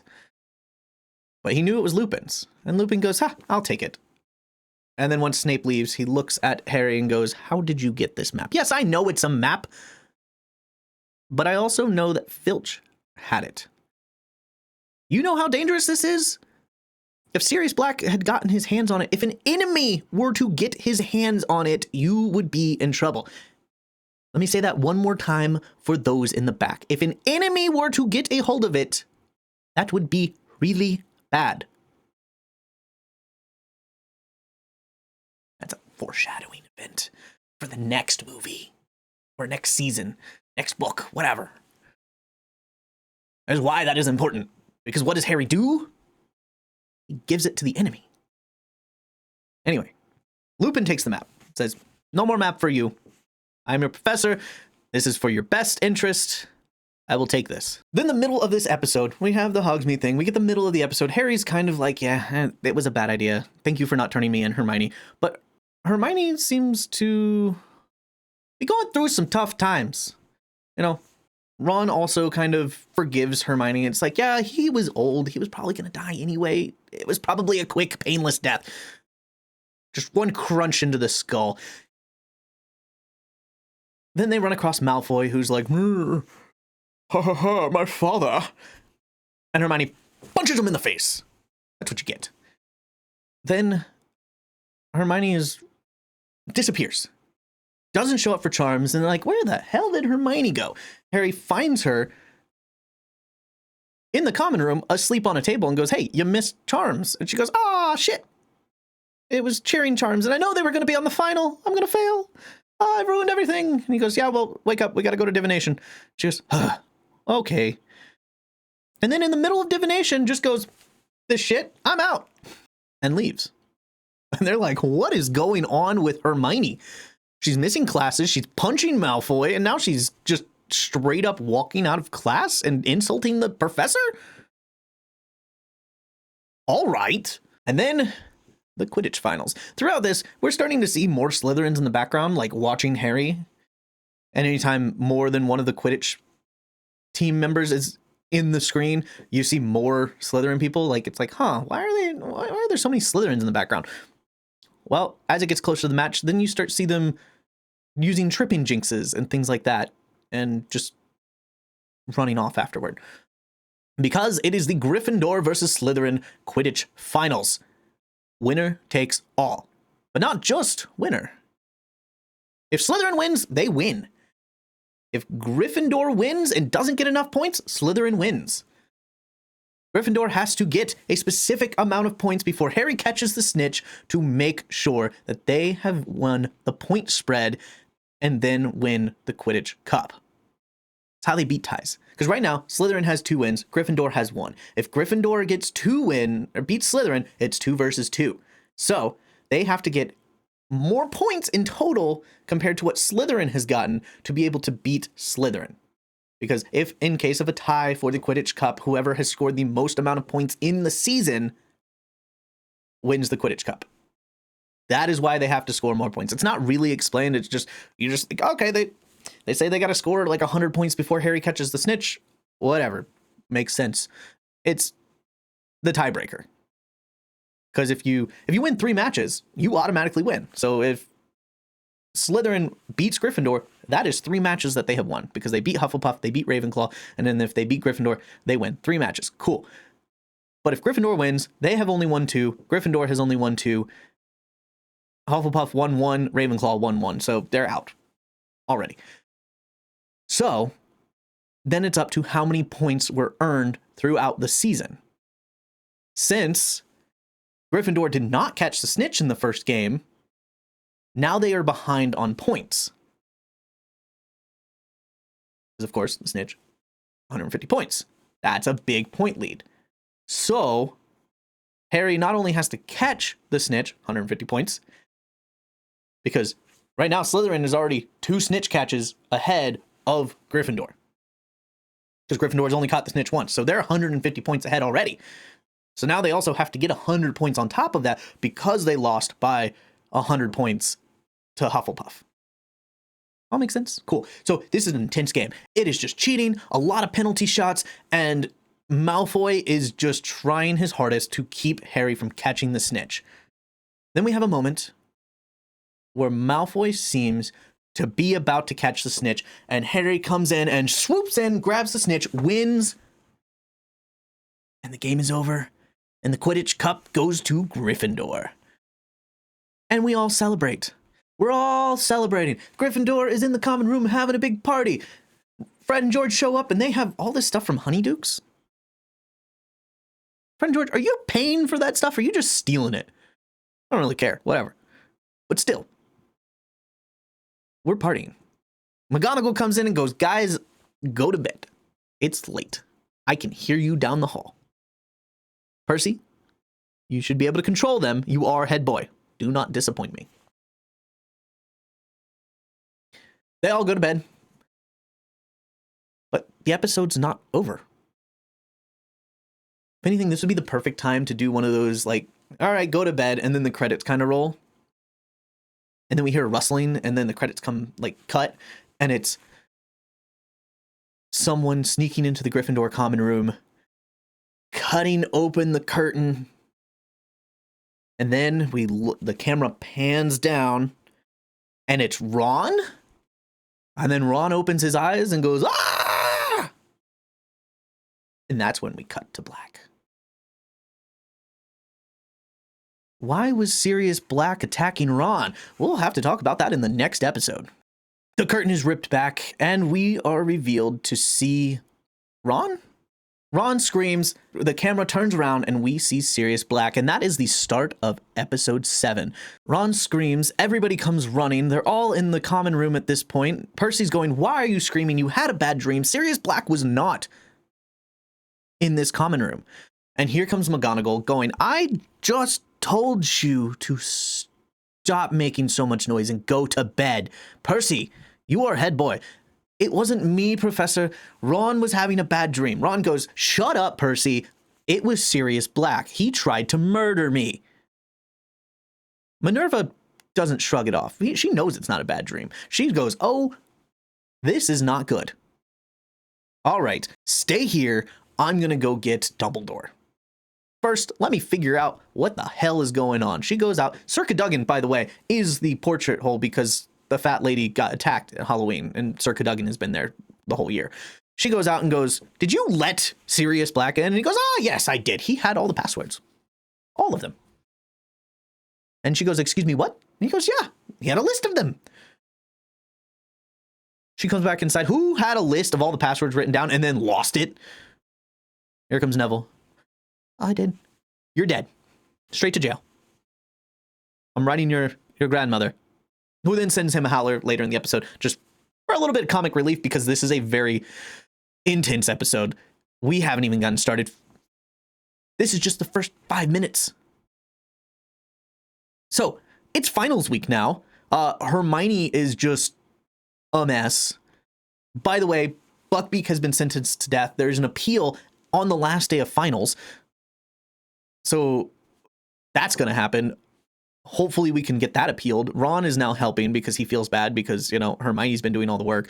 Hermione and Ron have kind of made up at this point. We made up in the last episode, and now they're kind of friends. There's still a lot of tension. We're not really sure why. So it's all good, though. So we do finals. The main final that we do see is divination. Harry goes to the divination final, and it's on the last day. They do the divination final, and then they go down and try to help Hagrid with Buckbeak's appeal.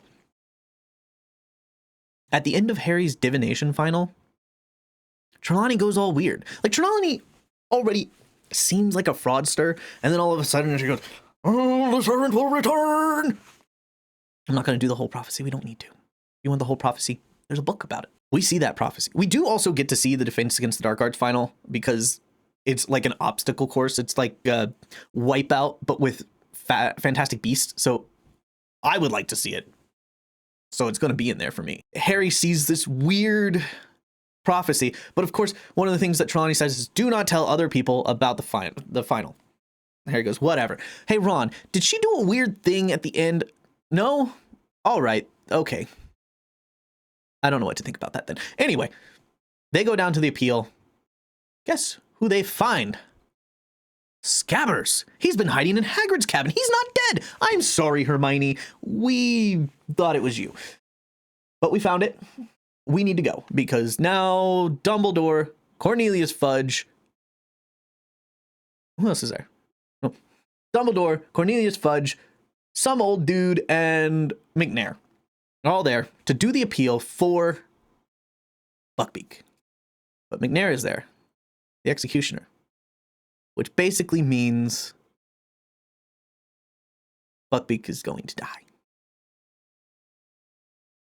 Harry, Ron, and Hermione are not wanted there by Hagrid, but they want to be there. Hermione sneaks off and gets the invisibility cloak that is hiding in the passageway that Harry had ditched at the beginning of the last episode. So they can sneak down there.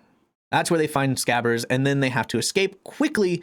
While Dumbledore seems to be distracting everybody as they get away, it's really weird that he seems to know that they're there and is allowing them to escape. I'm not really sure. It's weird.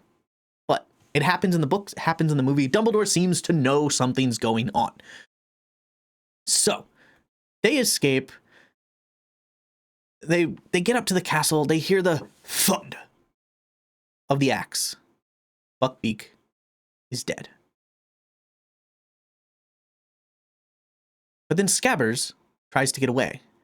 And as he tries to get away, Ron runs towards where Scabbers is running, catches him in the shade of the Whomping Willow. But before they realize where he is, a giant black dog comes in, grabs him, and takes him under the Whomping Willow. All right, that was weird. Then Crookshank shows up and stops the Whomping Willow, and Harry and Ron follow. Okay, also weird, but okay. So, we go down this tunnel, we get in there, we find out that the giant black dog that Harry has been seeing all season is none other than mass murderer Sirius Black. We know. But was it him? Was he the one who was guilty? That's what we're here to find out. All of a sudden, Lupin comes in.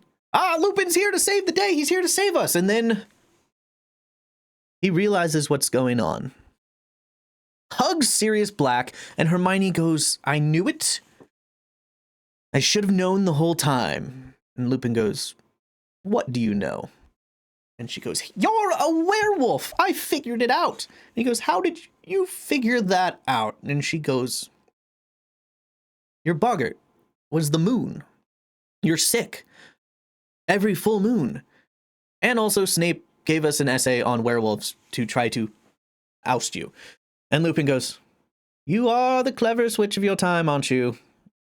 But you don't have it all correct. I don't even know half of it. But before Lupin can get out what is happening, Snape comes in and blunders it all.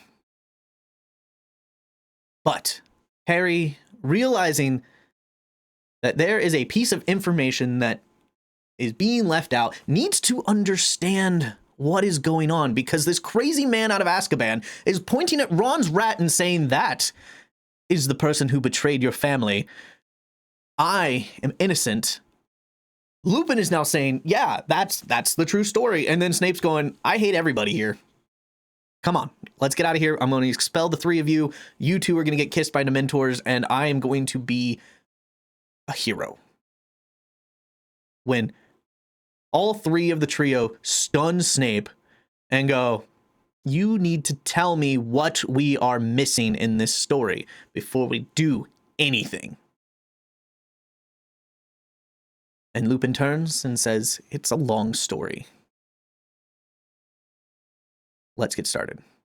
And that is where the episode ends. The start of Lupin telling the story of what is happening. We are now getting into episode 8 of season 3 of the Harry Potter HBO Max reboot.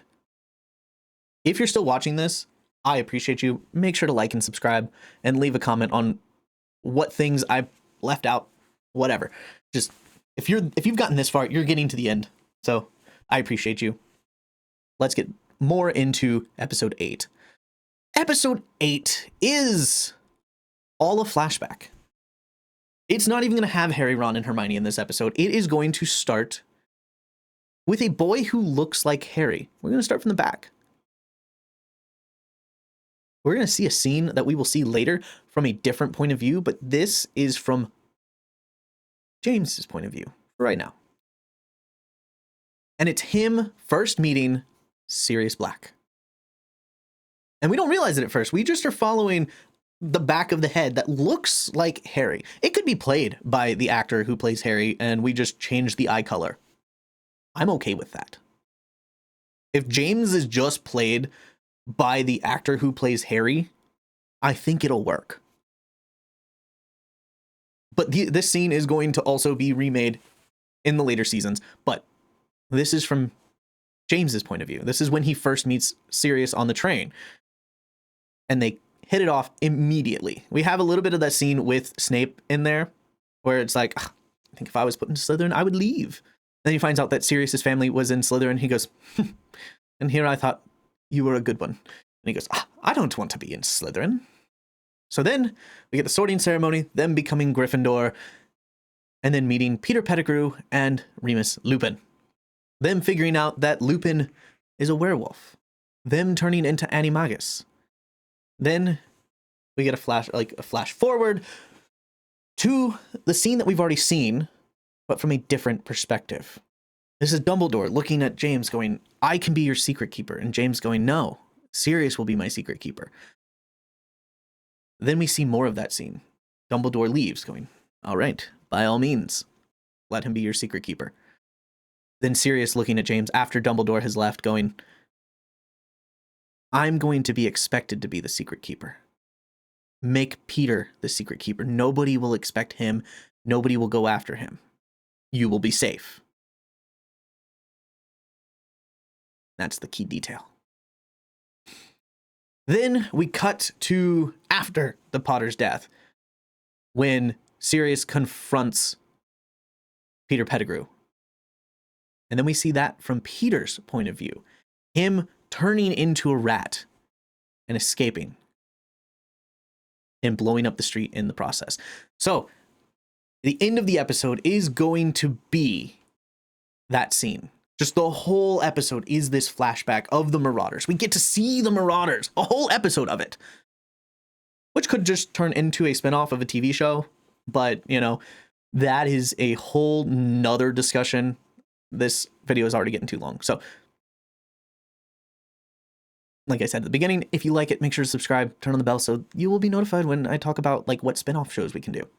So that is the whole episode. It's just the Marauders through the years, becoming Animagus, exploring the castle, running around as beasts, and also just terrorizing Snape because Snape is a bully in himself. Like, we will see the bad side of Snape from the point of view of the Marauders, him bullying other people and James and the Marauders not bullying them. This is a very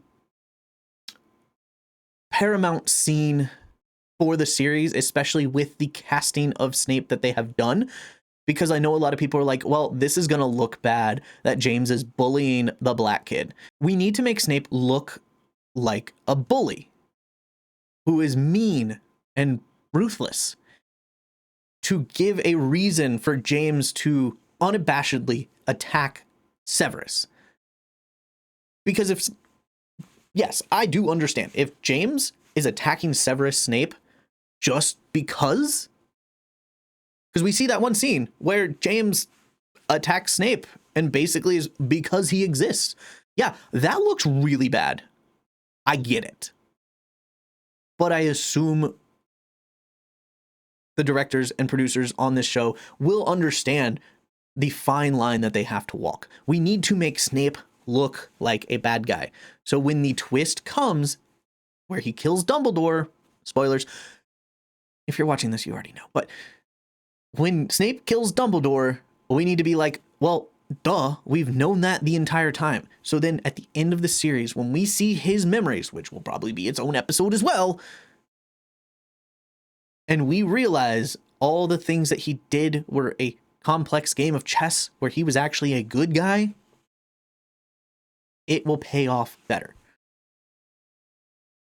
But we need to show that Snape is not innocent, that he is a bully that gets bullied.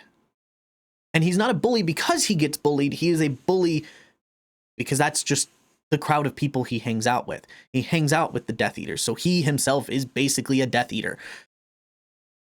And that's what James doesn't like, because Remus does explain that in the 5th book. It's, he didn't like Snape because he didn't like people who used dark magic. Snape was known to use dark magic. So, that is why we need to tread carefully in this when it comes to Snape being bullied, but Snape is not an innocent character in this story. In most cases, he probably deserved to be bullied because he was himself a bully. But, by and by, the episode will just focus on the Marauders. And then maybe the end will just cut back to Lupin going, and that is the story of where we are now. So, we just found out all of the information in episode 8. It's time for episode 9. Harry has now figured out that Sirius Black is not the bad guy. The rat that Ron is holding in his hand is the bad guy. Everything, all the pieces make sense. They fit together. Sirius has been following him. He's the spectral black dog that he's been seeing. He's not a Grim. All right. The rat started getting sick as soon as he saw that Sirius Black had escaped from Azkaban. Sirius Black saw the rat on Ron's shoulder from the picture in the Daily Prophet, and that is why he got the Daily Prophet from Cornelius Fudge. It all goes together. The only piece of the puzzle that has not been filled in is why the hell has Hermione been acting so weird? We'll find that out today, too. So, the truth unmasked. We get the penultimate episode. All of the questions have been answered. Now, we just have to prove it. So, with Sirius and Remus together, they are able to reveal Scabbers is Peter Pettigrew for sure, with his ratty little face. And then, as they go to kill him, Harry stands in between them and says, no, this is not how it's going to be done. You kill him, there is no proof. Granted, there would be a dead body and people would question that, but Harry is clearly not a Ravenclaw. Harry says, you kill him, you are just as bad as they think you are. Let's take him up to the castle and give him to the Dementors. Show the proof. Have him be able to explain, this is what I did as a little rat. So let's take him to the castle. We'll also take Severus, We'll tie him up and bang his head against the thing a couple times. But we get through. We have this long walk of peace. Seems everything has worked out. Sirius is going to be freed. Peter Pettigrew has been captured. Harry, you know I'm your godfather. Which means if I'm free, you can come and live with me. Harry goes, hell and yeah, let's go. But you know how it is in Harry Potter. The moment you think you've won, all is lost. They get out of the tunnel. It's nighttime now. Oh, look, the moon. It's up. And I know in the movies it makes it seem like, oh, the clouds are covering the moon. Oh, the moon is out and he is turning. No, I think it's just the moonrise happens. The moon is coming up above the horizon, and that is when Lupin turns. Well, that's not good. Lupin turns into a werewolf. Sirius turns into a dog. Wands are dropped. Peter Pettigrew takes a wand, turns himself back into Scabbers, and skitters out into the woods. He escapes.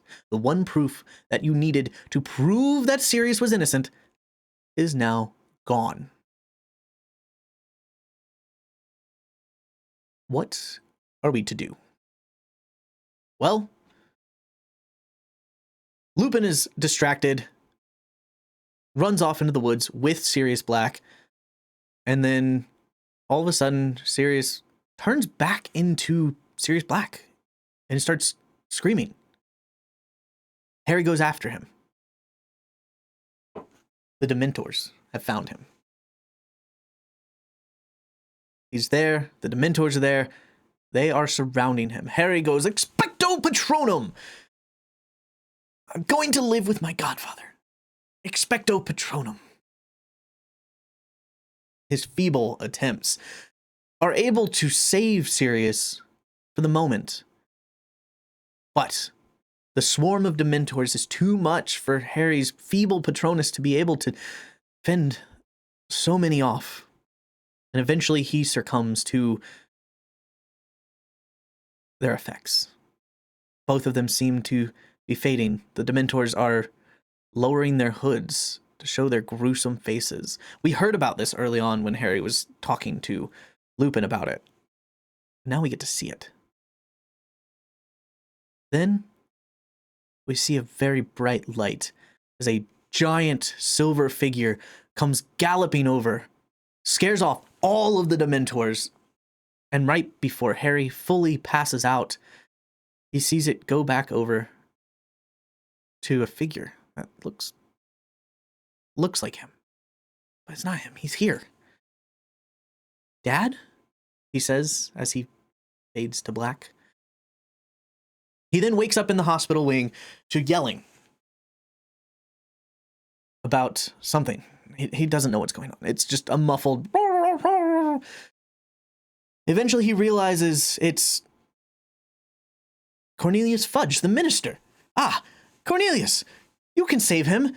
Sirius is innocent. Scabbers is the villain." And Severus Snape standing there goes, "See, I told you, minister. They've been confounded. They don't know what's going on. They think Sirius is innocent, that a dead man was a rat the whole time. I don't know what they're talking about, minister." And then Dumbledore comes in and goes, "They're telling the truth, minister. I just talked to Sirius Black." "Oh, you're believing the poppycock that he says. This is all nonsense. Sirius is dangerous. He's going to be kissed within the hour. I just got to go talk to the Dementors." Cornelius Fudge and Snape leave. As they walk away and talk something about Order of Merlin, whatever, Dumbledore looks at Harry, looks at Hermione. Ron is passed out because of his leg injury. It's easier to grow bones when you're sleeping. Looks at Hermione and Harry and goes, "If you do this right, you can save more than one life." 3 turns should do it, Miss Granger. I'm going to lock this door. Be back before the final chime. This is where the final question is answered. Hermione and time travel. So then Hermione takes out the time turner, does 3 turns, and time starts to move backwards. Harry's looking all around, trying to figure out what's going on, and then time stops. And Harry goes, "What was that?" And she goes, "We just went back 3 hours. We have a lot to do. Let's go." Cut to black. That is the end of episode 9. We are about to go into episode 10. So we are now back 3 hours earlier in episode 10. We went back in time at the end of episode 9, and now we are here. Why are we here? Dumbledore just told us we could save more than one life if we work hard enough. But what is the other life that we can save? We know the first life is going to be Sirius. We know where he is. We got to get him, but that's in 3 hours. Why did we have to go back so far? Where were we 3 hours ago? Well, 3 hours ago, we were down at Hagrid's with Buckbeak, who got his head chopped off. We can save Buckbeak, which will allow us to get up to the top of the castle to be able to save Sirius. That is what Dumbledore wanted us to do. That is why Dumbledore was being really sketchy earlier. Did he know? How did he know? That's for another time. But we need to go down and save Buckbeak after we leave, because when we leave Hagrid's, we see Buckbeak, but before McNair comes out and chops off his head. Time in Harry Potter works weird. It is a predestined time, a time loop. Everything that happens has always happened for eternity. Harry and Hermione always went back in time. They always saved Buckbeak. But they did not know that. Dumbledore, 3 hours later, did know that Buckbeak never died. He is smart enough. He knows what happens. Maybe he also has a time turner and communicates with his previous self by leaving notes saying, hey, I need you to distract them so these kids can steal Buckbeak. So Hagrid can be safe. I can be safe. Buckbeak will survive because Buckbeak is innocent. So we save Buckbeak. We have to hide, though. Harry has to come to terms with the fact that he cannot change time per se, because that is not how a time turner works. Because he never ran out to stop Pettigrew. He cannot do that again. That is why he's not able to save Pettigrew. Hermione explains these are the rules that you have to follow. You cannot see yourself. It causes issues. You could die. But while they're sitting there waiting for them to come back out from the tree, he looks at Hermione and says, I saw my dad.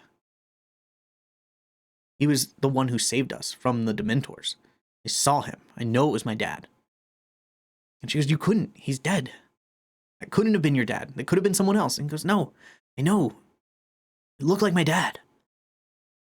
They finally come out. We see the struggle from a different point of view of everything happening. Then we see what happens with Harry going down to save Sirius. And this whole time, Harry's thinking, oh, I want to see my dad. I want to see him again. I want to ask him, how did he survive?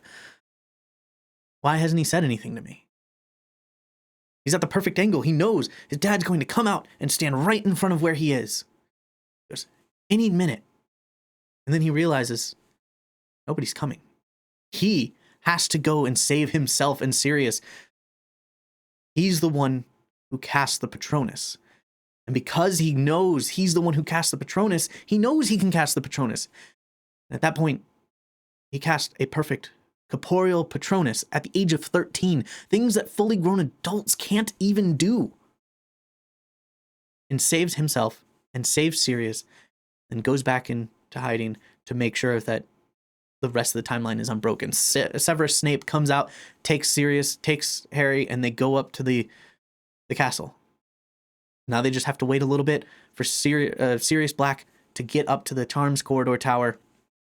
And they know that is the time that they can take Buckbeak, fly up to the Charms Tower, and collect Sirius Black. But unfortunately now, Sirius Black is no longer an innocent man because Pettigrew got away. There's one thing they couldn't stop. Pettigrew got away.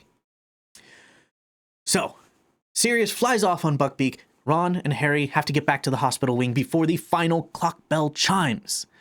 They get there. They get in. Dumbledore locks them in.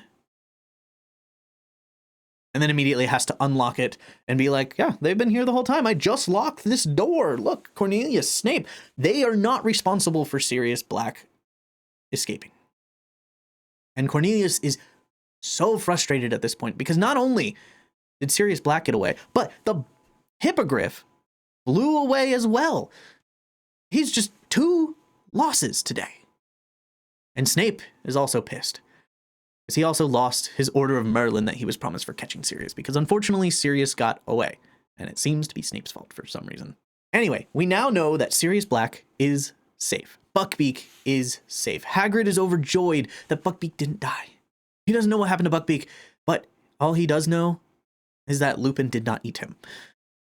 And that is when Harry realizes that everybody knows Lupin's secret. He's a werewolf. And that Lupin is leaving. So Harry rushes to Lupin's office and says, "Sir, you can't leave. You're the best teacher I've ever had." And he goes, "Well, Snape outed me today. told all the Slytherins, and of course it's now all over the school. I'm going to leave before I start getting the angry letters telling me that I'm a horrible person for no reason. You can have this map back. I'm no longer your teacher, so I don't care if you have a map that can gain access. Just don't give it to your enemies. And then Dumbledore comes in to let Lupin know, your carriage is here. You can be on your way. Is there anything I can do to get you to stay? And Lupin says no. And then leaves. Dumbledore stays and says, let's talk, Harry. You did some great things. And Harry goes, but I didn't. Pettigrew got away. He goes, you can't change time. It just, things have to happen. And then he goes, speaking of things having to happen, Trelawney predicted this. And he goes, excuse me, what? Yeah, there was a prophecy. He said something about 12 years a slave and now free to bring back the Dark Lord. And Dumbledore goes, 2 for 0, that woman. 2 for 0. All right. Have to keep an eye on her, Harry. But nothing to worry about. Nothing at all. Don't worry. Don't worry your little head. It'll be fine. He's like, yeah, but it said Voldemort will come back. And he goes, pshaw. It'll be fine. But Dumbledore's always lying. And then he goes, I thought I saw my dad. And Dumbledore goes, oh, really? He goes, yeah, but it turned out to be me. And he goes, well, your dad was there tonight, but not in the way that you think. Your Patronus. Thought it was a peculiar Patronus when you cast it at young Malfoy during the Quidditch game. Did you notice what it was? And he goes, yeah. It was a stag. He goes, funny thing about that stag. Your dad, do you know what his animagus form was? There he goes, prongs. My dad was a stag. And he goes, very good, Mr. Potter. Your dad is a stag as your Patronus. So, in a way, your dad was there last night. And then he just walks off. The mysterious old man. And the end of the semester is over. They are headed home to the drab Muggle world. But one last letter comes in from a feisty little owl. Little tiny fluffy bird, little pom-pom of a bird, flies in, trying to keep up with the train. They open it, they take it in. It's a letter from Sirius. He's safe. He got away. Him and Buckbeak are going south to escape the Dementors. Also, by the way, Ron, you can keep this owl. I'm sorry for your loss of pet that you already thought was dead, then turned out to be alive, then turned out to be a 33-year-old man who's been sharing a bed and eating your bed sheets. And Ron takes the owl in his hand, holds it up to Crookshanks, and go, this one's not a weird man, too, right? And Crookshanks purrs and settles back down, and he goes, cool, I'll keep it. And then we get to King's Cross Station, where he meets up with the Dursleys, holding a permission slip to Hogsmeade from Sirius Black. And Vernon goes, what is that? And he goes, it's a permission slip and a letter from my godfather. And he goes, you don't have a godfather. And he goes, you know that man Sirius Black that was in the news? That's my godfather. And he likes to know that I'm safe, so I want all my stuff or I will let him know. And he goes, all right, you get what you want. I don't want to die. And that is the end of season 3 of the Harry Potter HBO Max reboot, Prisoner of Azkaban. So now that we're done with the whole season, let's talk about casting for season 3 and just the Harry Potter series in general. We have 6 announced cast. We have Dumbledore, McGonagall, Severus Snape, Hagrid, Quirrell, and Filch. All of these actors, I think, are going to be good. A lot of people are like, well, they said it was going to be book accurate. Why did they cast a black Snape? Well, 5 out of the 6 of them are book accurate looking characters. They're the right age. I mean, all 6 of them seem to be the right age of the character and look like they will probably fit very well. Yes, Papa Isidu is black, I don't care. I've seen some of the stuff that he is in. He is a fantastic actor, and I think that is why they cast him, because he is a good actor. He's going to be able to portray Snape in a way that is going to make us question his goodness, question how bad he is. I think he's going to do a great job. I think they wouldn't have cast him and cast such controversy if he wasn't going to portray it well. I think we need to reserve our judgment on, oh, the series is going to be horrible until it comes out. Instead of screaming DEI hire, I think we need to wait and see what he does. Because he could probably pull off one of the best Snape performances compared to Alan Rickman. I think Alan Rickman did a great job. I think that is why so many people are fascinated with Snape as a character. As a book reader, mostly, occasionally watching the movies, I don't like Snape. I do like Alan Rickman's portrayal of Snape. I think Alan Rickman does a great job and brings a lot of complexity to the character. I think that's why they also hired Papa Asidu, because he is going to be a complex actor, and I think he's going to bring a new dimension to that character, which is important. We need to separate ourselves from the movies. I think that's the problem. People are looking at the movies, and this is what's going to happen for every casting decision. Well, this is what they look like. This is what it is in my head. Yes, that is for the movies. This is not detracting from the movies itself. It's an addition. You don't have to watch this series. Go watch the movies. Go read the books. This is not detracting from the series. I'm going to watch this series. I understand the controversy behind the artist who created the series as a whole, and that's unfortunate. The things that she has said are absolutely atrocious, and I don't understand how this is the same person who originally wrote this series. Because there are points in her own writings, like her notes that she writes, where she talks about characters who act like the way she does now, that she says, these are the reason these characters are the worst. This is the reason these characters have these traits, because they're not good. There is something seriously wrong with the author, and it's unfortunate.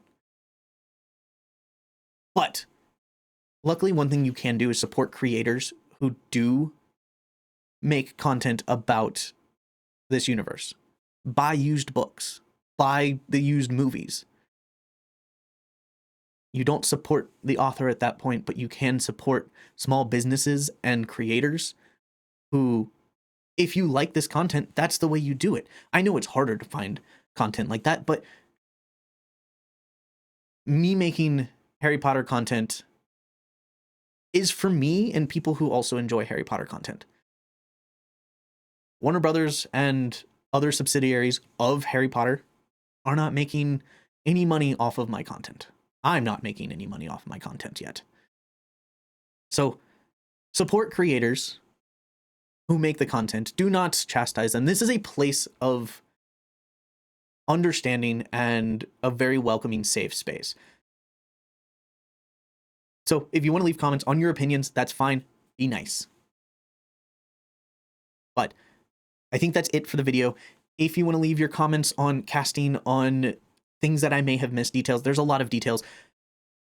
It's getting harder. The longer the books get, the more details I have to cover, and I will forget stuff. I'm doing it mostly off of memory. I got notes, but a lot of it is coming out of my head.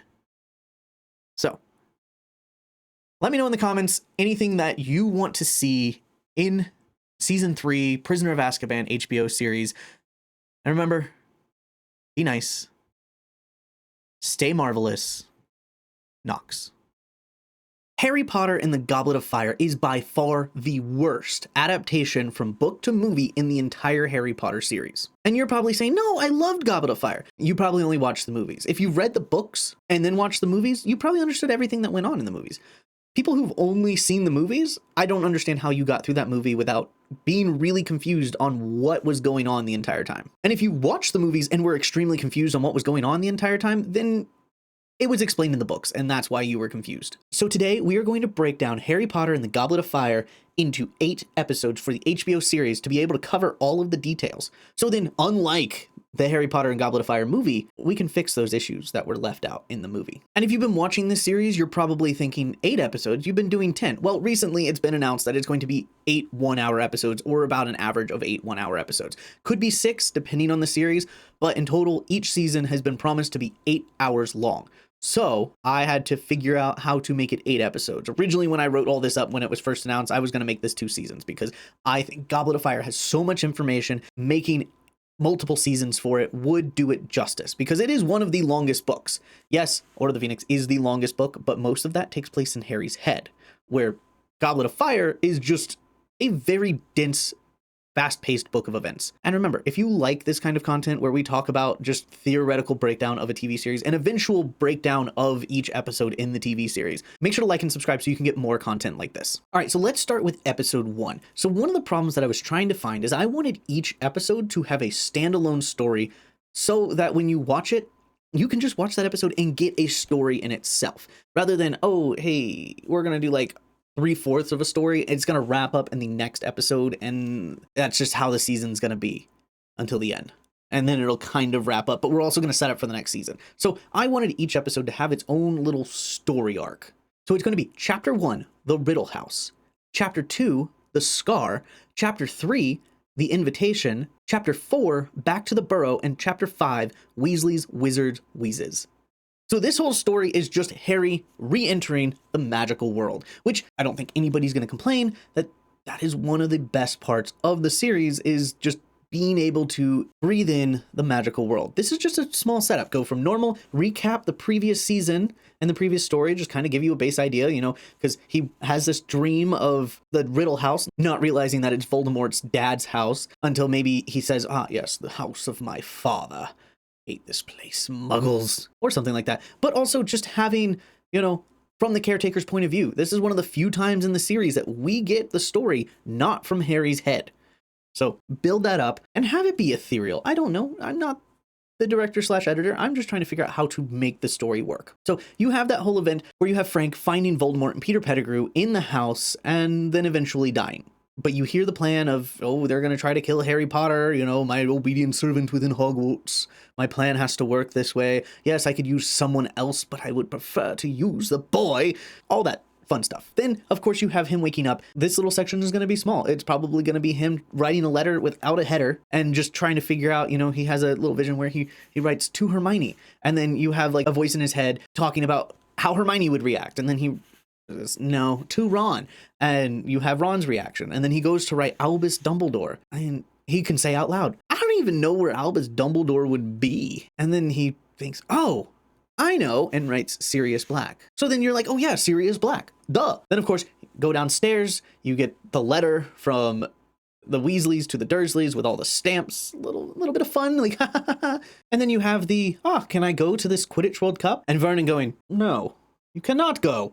He's like, oh, well, let me go finish my letter to my godfather, who is a escaped convict. Oh, well, yes, of course you can go. That sounds wonderful. Goes upstairs. You can have the letter in Ron's voice going, hey, mom should have sent a letter. We're going to come and pick you up no matter what. And then it's them waiting. You have a little segment where they're just sitting there waiting, trying to figure out what time they're coming. And then eventually the Flu Network shenanigans endure, and this is just like the first 20 minutes of the episode. Then you have him going back to the burrow and just magic. You get to meet the entire Weasley family. Oh, look, Hermione's already there. Of course she is. The excitement of getting ready to go to the Quidditch World Cup, talks of Quidditch, and then you hear about the Weasleys' Wizard Wheezes. And what are Fred and George doing? But apparently they've been making jokes. So that's just the whole story. We end the episode at the Weasleys, them being, all right, we're getting ready to get up bright and early in the morning, everybody to bed, and that's the end of the episode. Nothing bad has happened yet, till the next episode. Episode 2 is only going to be 4 episodes long, but it is going to be from when they leave to go to the Quidditch World Cup to when they get back. That is going to be the entire episode. Nothing but the Quidditch World Cup in the Wizarding World. So we had a light episode of Wizarding World in the previous one, with being back at the Dursleys and then eventually going to the Weasleys. But this time, we are full-blown punching you in the face with the Quidditch World Cup, and everybody from around the world at their finest. We get that first half of the scene, first couple minutes is, hey, let's go up the hill to the portkey. This is Cedric Diggory. He beat you in Quidditch. My boy. They get to the Quidditch World Cup campground. They're walking around. You have just Arthur Weasley trying to start a fire with a match and kept dropping the match because it's just fun. He's having fun. It's fun to not have to use a wand to make fire. We're doing it like the Muggles do. Then fetching water, we get to see Seamus Finnegan, probably meet Cho Chang, see all these characters that we've seen throughout the first 3 seasons. And you're just like, all of my favorite friends. We see a little bit of Durmstrang students, Beauxbaton, Ilvermorny, because guess what? We know more about the Wizarding World now than we did when even the books came out. So there's so many more details that we can put in, showing a more international culture. So you can show all of these schools. You can also show Wagadu and all of these different schools that we've seen since then and learned about. So now we can actually see these things and learn more about magical culture in just a few minutes, honestly. And then we're going to devote middle of this episode to the Quidditch World Cup. We're not going to go, hey, let's start the Quidditch World Cup and wow, can you believe how great that Quidditch World Cup was? I can't believe Ireland won and Crumb caught the snitch. Oh, look, there's Death Eaters. And that's how it was in the movies, which was extremely disappointing because it was one of the big things that I was super excited about when I was looking forward to the movie. So I really want this show to do the Quidditch World Cup the justice it deserves. We want to see how great Crumb is. So we can see like, oh wow, he's a great Quidditch player. We want him to be more of a antagonist to Harry throughout the season as like real competition. You already have Cedric. We've already been introduced to Cedric, who is competition. He beat Harry in Quidditch. Only one who has. One man stayed on his broom, the other one didn't. Who caught the snitch? Now we get to see Victor Crumb, who, of course, as with Cedric, as with Harry, is also a Seeker, and one of the best. We get to see the Wronski feint and watch the Ireland Seeker crash into the ground multiple times, which will be fun. And we also get to see the Omnioculars at their finest and get met with Leprechauns, Leprechaun Gold, the Vila, which are all important things that are added to the rest of the story. We get to finally meet Ludo Bagman and have his whole gambling arc in the background of, ripping people off by paying them with leprechaun gold, which of course you have to introduce the leprechauns. Then you have the Chudley Cannon's hat that Ron gets later, and that's just a little bit of tension. It's like, oh man, I hate being poor. But we get the Quidditch World Cup. Quidditch World Cup is over. We're celebrating at the end, and Death Eaters attack. Harry falls asleep dreaming about Ludo Bagman screaming his name, Harry Potter! That does come true. As well as Harry flying on a broom facing against dragons, which was a dream that he had in his 3rd year. So, Harry, are you a seer? Maybe? We don't know. But we wake up. We're running to the woods because there's Death Eaters attacking. Where's my wand? Says Harry. I don't know. Hey, look, there's a strange man. Mors Mordra. Dark Mark. Stupefy, everybody says. And, that's the end of the episode. We get the start of Spew. We get a lot of clues on what's going on in this episode. We don't realize we get a lot of clues, but we get I think we get almost every major player in this episode, and what we don't get in this episode, we get in the next episode on who the villain may be for the season. So this episode and the next episode are setting up for the rest of the season and being able to create that mystery, because Harry Potter is always and will always be a mystery series first. Episode 3. We're back to 5 chapters. We have Chapter 10, Mayhem at the Ministry. Chapter 11, Aboard the Hogwarts Express. Chapter 12, The Triwizard Tournament. Chapter 13, Mad-Eye Moody. And finally, Chapter 14, The Unforgivable Curses. This is kind of a weird lull of an episode. We are finally introducing all of the clues that you basically need to figure out what's going on. You do have more clues that come in later, but you have all the players on the board at this point. And really what it is it's just the introduction to the rest of the season. You have the Triwizard Tournament. You have Death Eaters at the Quidditch World Cup. What's up with that? Mad-Eye Moody gets attacked before his new job, but we don't know what his new job is until the end of the episode when we're introduced with him. So it kind of comes at the beginning, paid off in the middle to the end. And you also have, I need a letter from Sirius. Oh, you sent a letter to Sirius, says Ron and Hermione. And then Ron and Hermione react the exact way that Harry thinks they're going to. And it's perfectly in this. You have that looming, like something is going to happen. Something bad is going to happen. It can't be that easy of a year. Oh, Quidditch is canceled. All right. Well, that sucks. But we end off the episode with the Unforgivable Curses. We get to learn about the Unforgivable Curses. We've heard about the curse that Voldemort used that nobody has ever been able to survive, but we never really heard what it was. And we could absolutely bring it up earlier in the series, but at this moment we hear Avada Kedavra. There's only one person who has ever survived this spell known in history, and he's sitting right in front of me, says Mad Eye Moody. We also learn about Cruciatus, which gives us a little bit more of a background to Neville. I think in this series, Neville is going to be a bigger character. As of filming this right now, Neville has not been announced as a character. I think they are trying to find the perfect Neville Longbottom because he is the true hero of the story. So of course, they're going to take care to make sure they find the most perfect Neville Longbottom for the series. So, important character. We're going to get a little bit, probably more of Neville in the beginning of the series, you know, his doubts and his worries, and, you know, in the third one, we get his fears.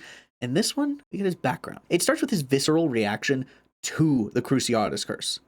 Because, you know, we don't know this at the time, but the one doing the Cruciatus Curse is one of the ones who did it to his parents. But just the fact that this is probably the first time that he has ever seen what this curse does, if he wasn't there when his parents got cursed. But that's a story for another time. Video in the card right there. You want to know about Neville in more detail. But this is probably the first time in his memory that he has seen the Cruciatus Curse in person. And it's probably gruesome for him because all he can probably see is not a spider, but his parents' faces that he's been seeing growing up, visiting in St. Mungo's, knowing what happened to them, knowing the names of the people who did it to him, but finally getting to see that and probably picturing his family going through that agony.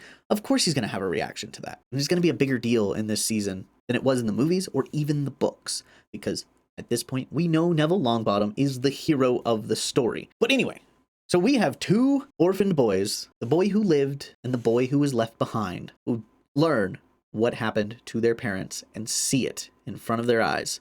You also have Imperio, but, you know, whatever, that's not important. So, but that wraps up that episode and a nice little bow. The next episode really is just going to be fast paced, shit hits the fan, let's go. This episode is going to be the longest and most fast paced episode probably in this season, because it's going to cover 6 chapters and a whole lot of events. Because of course, we have 3 tasks plus the graveyard plus the ending scene. That's how many episodes we have left. I didn't want to have a task at the beginning of an episode and then you have to have a task at the end of the episode. That's too many tasks. I thought about putting the Goblet of Fire in the end of the previous episode, but to me, it just didn't really fit because it just kind of like, hey, look, we'll have the Goblet of Fire, and then you have the names coming out, and then you have, did you put your name in the Goblet of Fire?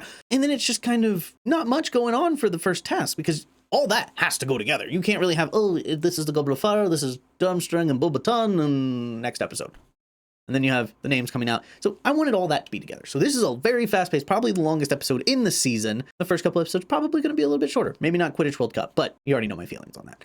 So you have Durmstrang and Bobaton showing up. You have the Goblet of Fire reveal, the champions announcement. So let's go over the chapters really quick. So chapter 15, Bobaton and Durmstrang. Chapter 16, the Goblet of Fire. Chapter 17, the 4 champions. Chapter 18, the Weighing of the Wands. Chapter 19, the Hungarian Horntail. And chapter 20, the first task. So of course, this whole episode is going to culminate in Harry succeeding in the first task and actually coming out in the lead.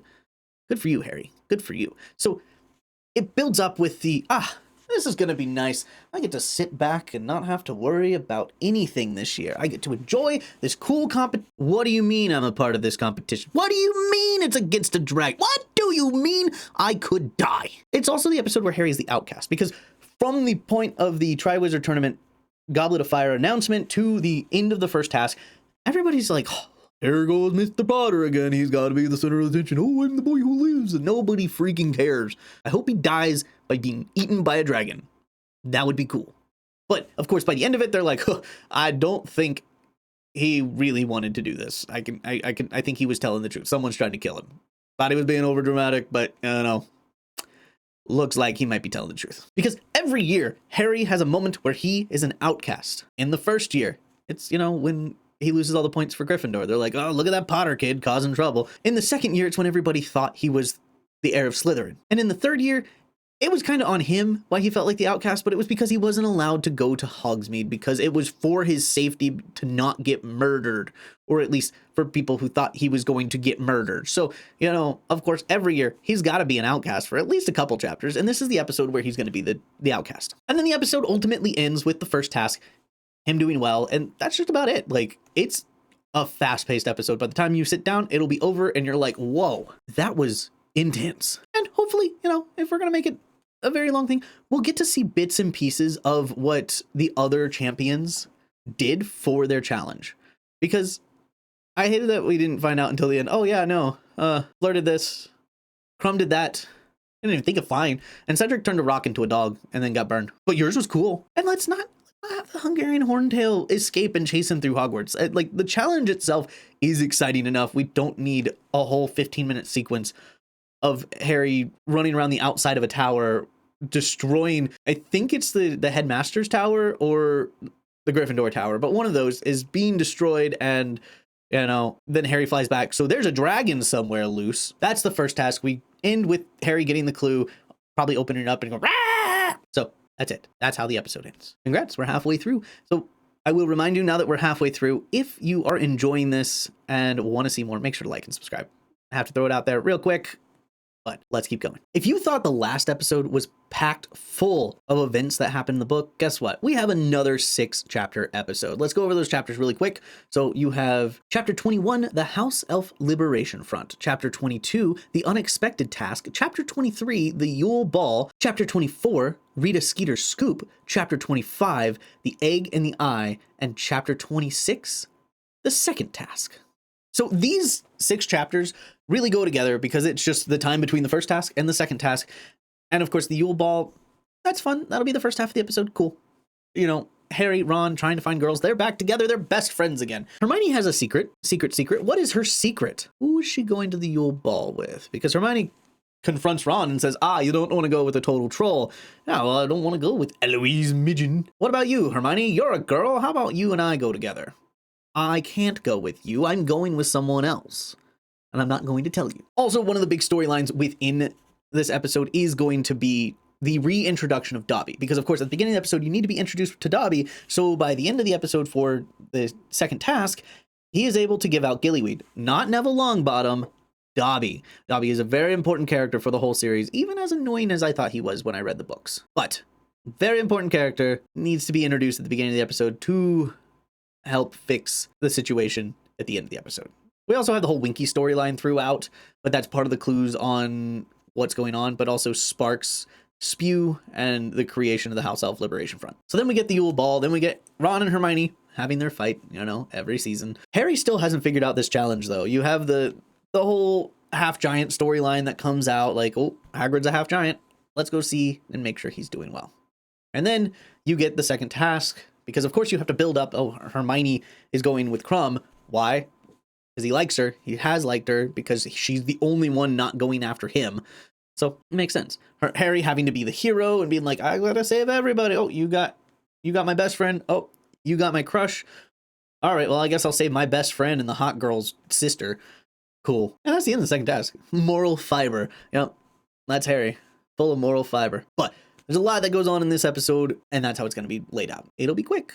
The second task isn't the most exciting task, and we want to spend more time on the third task. So let's get to it. All right, so now we are into episode 6.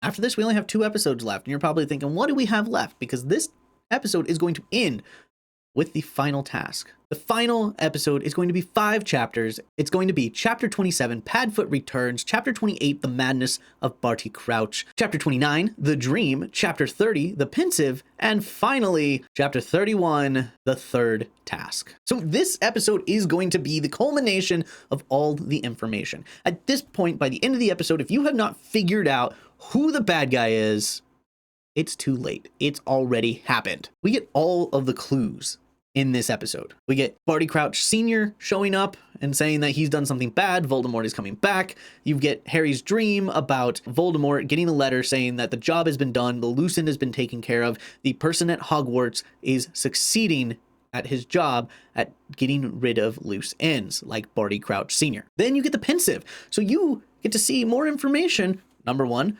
about all of the suspects. You get the realization that Snape is a Death Eater. You get Karkaroff turning on the Death Eaters. You get Ludo Bagman, who is also one of the ones under suspicion throughout the series, being up to something, being an idiot and passing on information, not realizing that he was passing it on to a Death Eater. You also get the Lestranges and Barty Crouch Jr. for torture using the Cruciatus Curse on Frank and Neville Longbottom. So, of course, you get all the clues. You get every single suspect for this brought under question. Because Karkaroff also brings up that Snape is a Death Eater, and then Dumbledore stands up, Snape is no longer a Death Eater, no more than I am. You really believe that? I don't believe you. Anyway, you also get introduced to Barty Crouch Jr., but we get our first glimpse of Bellatrix Lestrange. Well, I'm excited, because she becomes a major player in the rest of the series. So it'll be exciting to see her for just a glimpse, because we didn't get to see her in the fourth movie because they hadn't cast her, but to have just a small little hey, look, here she is.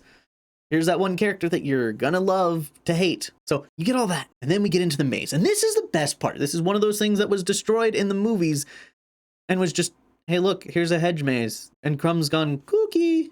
But now you get giant acromantulas, blast-ended scroots, sphinxes. You get gas that makes everything turn upside down, which is still the easy path for Harry, apparently, but more crazy things going on and not just a changing hedge maze. And there's two endings that I have in my mind for this episode. Ending number one is Cedric and Harry go, let's put our hands on the cup together. They put their hands on the cup, cut to black.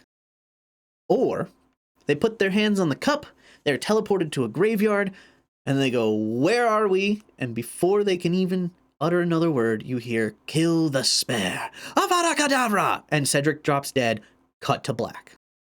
Either way, the next episode is going to start the same way. But I think those are the two ways that you can end the episode. One is going to be more suspenseful. One is going to be more, oh my gosh, they just killed Cedric Diggory. So either way, both endings would be great, but it depends on what kind of message you want to send is how you end that episode. All right, so we're in the penultimate episode. There's only 6 chapters left. 3 for this episode, 3 for the final episode. This is chapter 32, Flesh, Blood, and Bone, Chapter 33, The Death Eaters, and Chapter 34, Priori Incantatem. So this episode's going to be a little bit different than the rest of the episodes, because it's very few and far between in this series that you are going to have flashback episodes.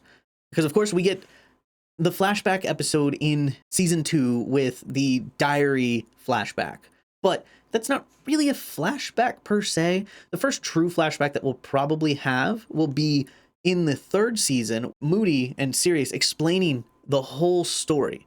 Moody explaining part of the story, Sirius finishing off and saying this is how it ended, even though, this is what we were told, and just try to get the whole story together. But most of that is going to be in flashback of them as kids just living their lives. This is going to be a flashback from Voldemort's point of view. It's going to show him, building up power and, we're not going to really understand what he's doing. We're going to see him casting spells, whatever, doing more than what any man has done before. Then we're going to see him entering the Potter's house. And we can make him look more human-like than he does when he's actually full Voldemort form. But we'll be able to watch him walk into the Potter's house and kill the Potters. We're going to then see him escaping into the woods of Albania. Then we'll see a quick flashback of him trying to get the Sorcerer's Stone, then going back to the woods of Albania, and then meeting up with Peter Pettigrew, and then seeing Bertha Jorkins. And we're not going to see who his secret person in Hogwarts is yet. Nope, because there's 4 people it could be. We don't want to give it away. Of course, we see that story, and then him being brought back. Then they duel. And of course, then we get the Priori Incantatem. All of the ghosts from his past show up, popping out of his wand.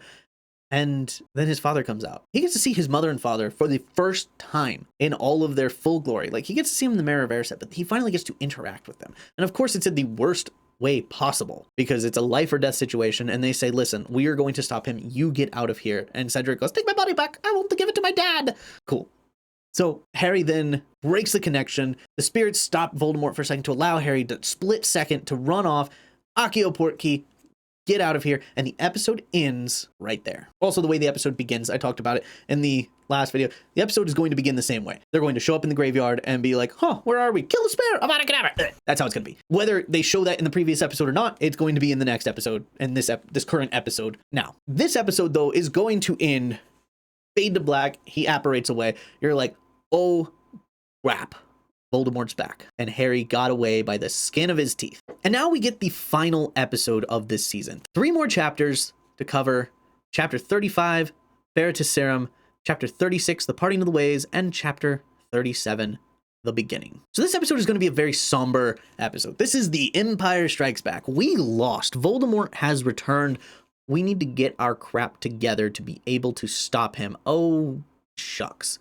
Cornelius Fudge doesn't believe us. This is going to make things a lot harder, boys and girls. But we also get the final, this is the, let's reveal who the villain was the whole time by taking off his mask, Scooby-Doo style. But there's a lot of different things. So we show up on the front of the course with the Triwizard Cup and Dedrick Diggory. And then Mad-Eye Moody says, come with me, Harry, drags him off. And this is a special point. This is one of the few pivotal moments that really show who Severus Snape is. So we learned about the Foglass early on in the season that, you know, you're only ever in true trouble when your enemies show up on the mirror and you can see them clearly and see the whites of their eyes. The door gets blasted in, and on the mirror you see McGonagall, Dumbledore, and Snape. At this point, Snape has given himself away. He is an enemy to the Death Eaters. It's a little hint. It's such a subtle hint that he is an enemy to the Death Eaters. Right there, that little moment. We all missed it. But they come in. We realize that Mad-Eye Moody is not actually Mad-Eye Moody. That man has been in a case for 7-8 months. This man is Barty Crouch Jr., the true first escaped Azkaban prisoner. Not Sirius Black, but Barty Crouch Jr. And then we get another flashback in this episode showing the rest of the story, filling in the holes that we didn't get from Voldemort. Because of course Voldemort isn't going to brag about someone else. But Barty Crouch Jr., we will see the events from the court case that we've seen. We'll see him going to Azkaban, him being snuck out of Azkaban, him living under control of the Imperious Curse, which is important because we hadn't seen or known anybody who had had the Imperious Curse put upon them. So now we get that with Barty Crouch Jr. from Barty Crouch Sr., Mr. Goody Two-Shoes himself, as a dying wish for his wife. And then we see him stealing Harry's wand in the Quidditch World Cup, casting Mors Morta, being knocked out, Barty Crouch Sr. and Winky covering their tracks, Winky being sacked, and eventually Voldemort coming and setting him free, and the tables being turned because now Barty Crouch Jr. has the Imperious Curse upon his father, rather than his father having the Imperious Curse upon him. Actually, it's Peter Pettigrew, but poetically, it should be Barty Crouch Jr. who cast Imperio on to Barty Crouch Sr., just because that's how it was for him. Them then attacking Mad-Eye Moody, stuffing him in a case, and then little clips of Barty Crouch Jr., you know, helping Cedric, talking to Rubeus Hagrid, helping Harry, you know, hinting to Dobby, like, oh, you know, I wonder if Harry's going to use gillyweed. Little things like that. And then it ends with a Dementor swooping in and sucking out his face. Then the episode ends with a couple name drops. You know, we get the Arabella Figg, the Mundungus Fletcher, because, you know, both of those characters have been mentioned since the first and second books. So we get little hints of, oh, Mundungus Fletcher did this, he did that, he did this. Oh, we have Mundungus Fletcher here. And then you also have Arabella Figg. Wait, Arabella Figg, that's the babysitter from the first season, right? Like, we saw her in just a clip. Like, oh, look, there's Arabella Figg. Nope. Is she a wizard? Well, I guess we'll find out next season. So you hear all of these names that are important to the Order. Hey, Lupin, go liaison with the werewolves. Hagrid, liaison with the giants. Arthur, use your connections in the Ministry, but be subtle because Cornelius Fudge kind of not into this thing. So, you know, let's get this together and maybe we can stop this before it starts. And that's it. It kind of ends on a solemn, hopeful note, like, hey, we got this ahead of time, but hopefully we're not too late. We also get the small moment that isn't in the movie, but is in the books, that is very important to the story as a whole, of when Harry says, he used my blood to resurrect himself. And Dumbledore just kind of goes, and Harry's like, wait, what was that? It's probably nothing. I'm just tired. But we find out that Dumbledore knew all along that Voldemort uses his blood, which Voldemort would, because Dumbledore knows Voldemort pretty well. As it's like, I know what spell he might use. Ancient magic, blood magic. And Voldemort would only use what he thinks would be the strongest. But of course, it always backfires. So that would be the end of season 4. There's a lot in that season. It is going to be packed full. I'm looking forward to it. I was looking forward to the Goblet of Fire before Sorcerer's Stone even came out in theaters. I was like, oh, I can't wait for the 4th movie before I even was in the seats for the first movie. Because, of course, I had to finish the fourth book before I was allowed to see the first movie because I started reading it all at that time. But still, I'm excited just for the series as a whole. I think it's going to be so good. And I'm going to do more news videos, so make sure to subscribe. So when information comes out, trailers come out, I will post my reaction and my thoughts about new character announcements and trailers and information. Cast photos should be coming out any day now, so look for that. And the only way to look for that is make sure you subscribe and turn on alerts. So without further ado, we will see you in the next video, and make sure to stay marvelous, Nox. With the filming of the Harry Potter Reboot Series already underway, and they're doing season 1 and season 2 back-to-back, 6 episodes each, with the promise that later seasons will be more episodes because there's more content to cover. Today we're going to be going over Harry Potter and the Order of the Phoenix. Let's get started with episode 1. Episode 1 of the Order of the Phoenix season is a lot. It is a lot. This is going to be a packed episode. To be able to make the story work in later episodes, staying within 8 episodes and not going to like 10 or 12, or God forbid if we do 6, I don't know what's going to happen, but 8 episodes. We're doing 8 episodes, so that's what it's going to be. The first episode is 9 chapters, and that's big. 9 chapters of a 38 chapter book. That is a fourth of the story in one episode. But there's a reason for it, because from chapter 1 to chapter 9 is in itself a full, complete story. Yeah, we could split it up into 2 episodes and make a 9-episode season, but I'm trying to consolidate everything as much as possible. It may be a longer episode, but by no means. HBO, if you want to make 1.5 to 2 hour episodes, you've done it before with Game of Thrones, I'm okay with longer episodes. Make this episode long. If you have to reach a certain episode length and that's all you have to do, cool. Here you go. 1 episode, 2 hours long. Just basically a movie. I will sit down and watch it. So like I said, 9 chapters. We start with chapter 1, Dudley Demented. Chapter 2, A Peck of Owls. Chapter 3, The Advanced Guard. Chapter 4, number 12, Grimmauld Place. Chapter 5, Order of the Phoenix. Chapter 6, The Noble and Most Ancient House of Black. Chapter 7, The Ministry of Magic. Chapter 8, The Hearing. And finally, Chapter 9, The Woes of Mrs. Weasley. Yes, that is a lot of chapters to cover, but the story that it covers is an episode of information. So you get the story of Harry using magic to protect him and Dudley from Dementors, but also you get the whole story of the introduction of the Order of the Phoenix, which is the important part of the series. Is you have the Order of the Phoenix, the beginning of the war. You have Harry who feels like he's left out. He's using magic. He finds out Mrs. Fig is part of the Order, which if you paid attention in the season finale of season 4, you would have heard Mrs. Fig and been like, wait, I know her. She's the babysitter. Then you get the Ministry. You get newspaper clippings talking about how Harry is crazy. And then you get the Ministry sending, you're suspended from Hogwarts. Orders will be at your door to break your wand and expel you from Hogwarts. Then it's like, hey, no, they're not going to do that. They can't legally do that. Stay where you are. Do not leave. Don't do what you did in the 3rd book, because instead of Sirius Black, who wasn't actually going to murder you, it's Voldemort, who will murder you. Then you have the Order coming to pick him up, take him to Grimmauld Place. You get the introduction to Grimmauld Place. That's just the first third of the episode. Then you have the third of the episode, which is Harry exploring Grimmauld Place, finding out what's been happening, that, hey, the Daily Prophet's been trashing you, not just Dumbledore, but trashing you, and is covering up that Voldemort is alive. We find out that Voldemort's after something within the Ministry of Magic. We don't get to find out what it is, but we think it might be a weapon. Then we get to go to the Ministry of Magic to have the hearing where Harry is then acquitted of all charges, and then we have the party at the end. We then also get the whole interaction of Moody pulling out the picture of the original Order, thinking it'll help Harry, but then seeing his parents and being like, oh, this is what happened. And then him going upstairs, seeing a drawing room because he hears crying. He opens up the door and he sees Ron dead on the floor, cut to black. I think that would build a cliffhanger for the episode to at least have, hey, look, we have this happy ending, and then we see Ron. For people who've never seen the movies or read the books, that's a big deal. You walk in and you see Ron dead on the floor, and you're like, what just happened? Why is Ron dead? Well, it's not actually Ron, it's a boggart, because we were told it was a boggart, but it would be a side conversation, not front and center. It would just be like, oh yeah, it's a boggart. I'll take care of it if you want. No, I'll do it on my way to bed, just in the background. So we hear that, but that's it. We also find out that Hermione and Ron are prefects, so you have that little storyline within there, but it's not front and center. We don't need that to be front and center, because we want to feel like Harry isolated. Like all these things are going on, but we're stuck with Harry. We don't get to interact with anybody, just Harry. And I think that'll make it better. Make the whole episode feel claustrophobic. Feel like Harry, where he's just closed in.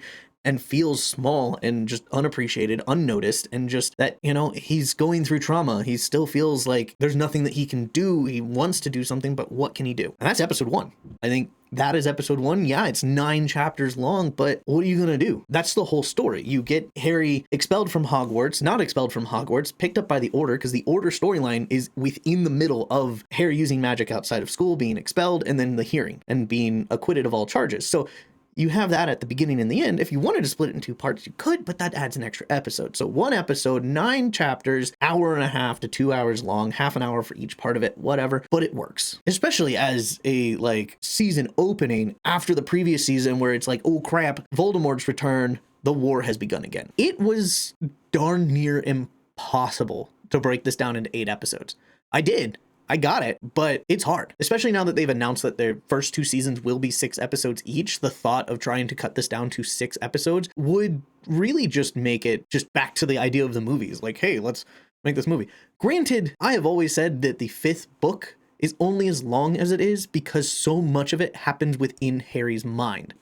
Look at this. This is the paperback book. Look how thick that is. It's stupid long. And his inner monologue, just in general, is most of the book because it's him feeling as an outcast. I always joke about within the series, every book, there's a point where Harry feels like an outcast. In the first book, it's after he gets that detention and loses Gryffindor so many points, he feels like an outcast. Everybody kind of treats him as an outcast. In the second book, it's when he is the heir of Slytherin, he kind of feels like an outcast. In the third book, it's when everybody gets to go to Hogsmeade and he's stuck at the castle by himself because he may get murdered. In the 4th book, it's when he is the 4th champion. The 5th book itself is just Harry is the outcast. That's the whole book. It's the outcast of the series.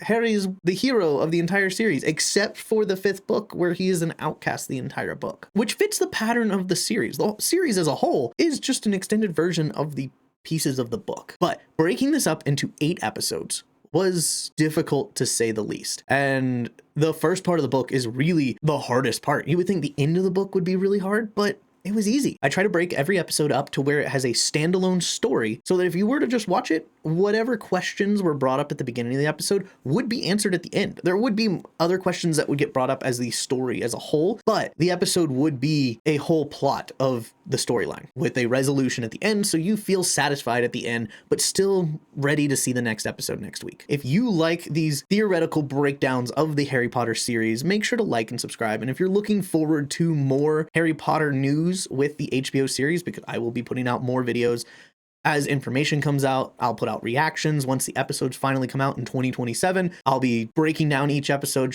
talking about Easter eggs, trying to find behind the scenes. So make sure to like and subscribe for all of that future content. Now let's get into episode 2. Episode 2 is not as long, but there's a lot being introduced. We pick up where we left off with Harry opening the door to the drawing room and it being Ron dead on the floor. Then we pan over at that point, see Molly Weasley pointing her wand, and then she says, ridiculous. And then it turns into Fred and George. And then we realize what it is. Because we know ridiculous. So if you weren't paying attention in the middle of the first episode, you didn't get those clues. So you just walk in, you see dead Ron, and you're like, what, dead Ron?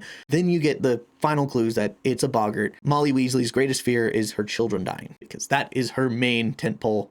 She's a mom. She cares. We also see dead Harry. So the chapters that we're covering here, 5 chapters. We're going to cover chapter 10, Luna Lovegood, chapter 11, The Sorting Hat's New Song, Chapter 12, Professor Umbridge, Chapter 13, Detention with Dolores, and Chapter 14, Percy and Padfoot. Then we get to go to Hogwarts. We get to meet Luna Lovegood on the train. We get the Thestrals. And then we get introduced to Dolores Umbridge. We saw her in the first episode, but we didn't recognize that as important. She kind of sat in the shadows behind Cornelius Fudge and just sat there. Didn't really do much, but now we get her in her full glory. Dolores Jane Umbridge, Senior Undersecretary to the Minister of Magic, is now the Defense Against the Dark Arts teacher of Hogwarts. We, of course, have the Sorting Hat scene with the song and Harry going, oh, he doesn't sing the same song every year? And it's like, yeah, Harry, he doesn't sing the same song every year. And he goes, I'm sorry. I've only been to like one of these last year. I don't get to this a lot. Usually I'm in trouble before school even starts. We then have his first class. We see him acclimating back to school, being an outcast. He speaks up to Dolores within his class, gets detention, and gets yelled at by Angelina Johnson, McGonagall for, causing scenes. We then also see Ron being weird, but that's not a big deal. we do find out later in the episode it's because he's trying out for Quidditch. And of course, Harry sends a letter to Sirius going, this lady's nuts. I think she's evil. And Sirius going, no, she's not evil. But also getting information from Percy, finding out that Percy is fully on board with the Ministry Kool-Aid and wants Ron to join. Congratulations, Ronald, for becoming a prefect. It seems that you are no longer taking the Fred and George route. I would mind you to really get in good graces with Dolores Umbridge. She is a wonderful person. Rip. But we get a little bit of hint. Like, this one is one of those episodes that kind of just fills in, but there's not really, like, it was this or put it into the next episode, which would have given that too much. So this just kind of introduces everything. You do have a little bit of like, hey, look, it's the first week of school. School kind of sucks. It's like the Empire Strikes Back of episodes where it's just, you know, there's no good things happen, but the story itself is kind of over. You have the detention, he finishes his detention, and we find out there's something more going on with the Ministry and Hogwarts. Episode 3 picks up where episode 2 leaves off. Literally the next morning, they're sitting at the table, they read the Daily Prophet and find out the news that Percy wanted to share was that Dolores Umbridge is no longer just the Defense Against the Dark Arts teacher, or even just the senior undersecretary or the Minister of Magic. She is now the Hogwarts School of Witchcraft and Wizardry's High Inquisitor. This episode is only going to be 4 chapters, but there's a lot in these 4 chapters to cover. That's why it's only 4 chapters. The chapters are Chapter 15, the High Inquisitor, Chapter 16, the Hogshead, Chapter 17, Educational Decree number 24, and Chapter 18, Dumbledore's Army. So, of course, this whole episode is the founding of Dumbledore's Army. We still have Defense Against the Dark Arts is not teaching us anything. Everybody's worried about OWLs. At the beginning of the episode, Hermione kind of throws in the idea of, you know, you could teach us. And Harry goes, no, I'm not going to teach anybody. What do I know? I don't know how to do anything. I got through all this stuff the past 4 years with sheer luck or help from other people. And Hermione's like, no, you faced Voldemort your first year by yourself. You faced Voldemort in the Chamber of Secrets in your second year by yourself. 3rd year, yeah, you got help from me with the Time Turner. I'll give you that. 4th year, you did the maze by yourself and fought Voldemort in the graveyard by yourself and came back by yourself. Well, with a dead body, but you came back by yourself. None of us have been able to do that. Most people can't face Voldemort once and survive, let alone you facing him 4 times in your life and surviving all 4 times. None of us can do that. You have some sort of special skill. And hopefully in this series, in the first season, Harry will actually use some magic, unlike he did in the Sorcerer's Stone movie. But we have the whole idea. Let's start Dumbledore's Army. Let's meet up. Oh crap, we can't just meet up now because all groups are banned. Well, let's find a secret place. Let's have our meeting. And that's it. It ends with them having a good first meeting and being able to start a secret Defense Against the Dark Arts group under the nose of the Hogwarts High Inquisitor. It's a perfect episode. You get the fun of Harry sneaking around, the mystery of trying to find, and of course, you get the wonderful Dobby, because Dobby's gonna be, I used to hate Dobby, but Dobby's fun. But that's it. That's episode 3. Quick and easy. Good episode, maybe a little bit shorter than the first episode for sure, but it will have everything that you want. Setting up the story, we have Dumbledore's Army now. What is going to happen? We then get into Chapter 4. It's starting to become winter now. We get our first Quidditch game of the season in Chapter 19, The Lion and the Serpent, and that's really just what it is. It starts out with a Quidditch game. Ron's first Quidditch game.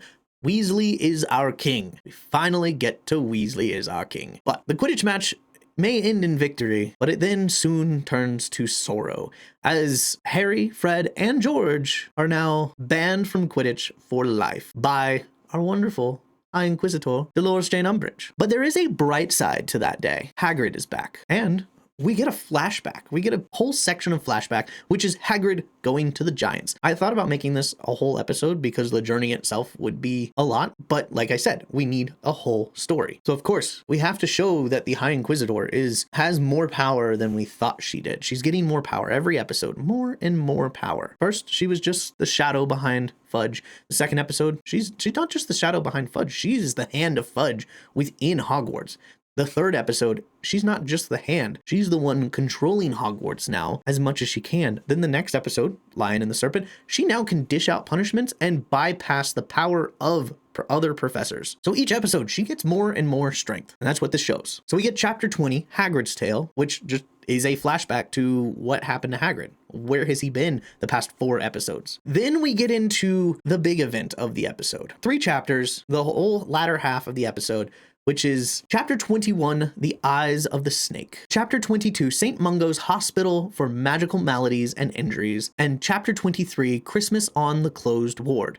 So this whole story is the snake attacking Mr. Weasley being in the hospital, and then them coming to visit Mr. Weasley once again in the hospital on Christmas Day, where we not only meet Mr. Weasley again, but we meet Gilderoy Lockhart. He is back, the wonderful Gilderoy Lockhart, who seems to still not have his memory, but no, and he's someone famous. He didn't learn joined up writing just for the fun of it. Come over here and get some signatures, kids. I probably taught you everything you knew. But we also end the episode meeting the Longbottoms, which we knew about the Longbottoms from the 4th season, because we have the trial scene where we find out that Barty Crouch Jr., Bellatrix Lestrange, Rodolphus Lestrange, and his brother, Rabaston, tortured Frank and Alice Longbottom to try to get information out of them until they went crazy. Why they tortured them, we don't actually know. We will find out eventually, but all we know is they tortured them to find information on where Voldemort is. Why the Longbottoms? Not sure, but they did torture the Longbottoms. And we get the moment where everybody's like, I didn't know. And Harry goes, I knew. I found out last year, but Dumbledore promised me not to tell. It wasn't my story to tell. And so I didn't say anything. And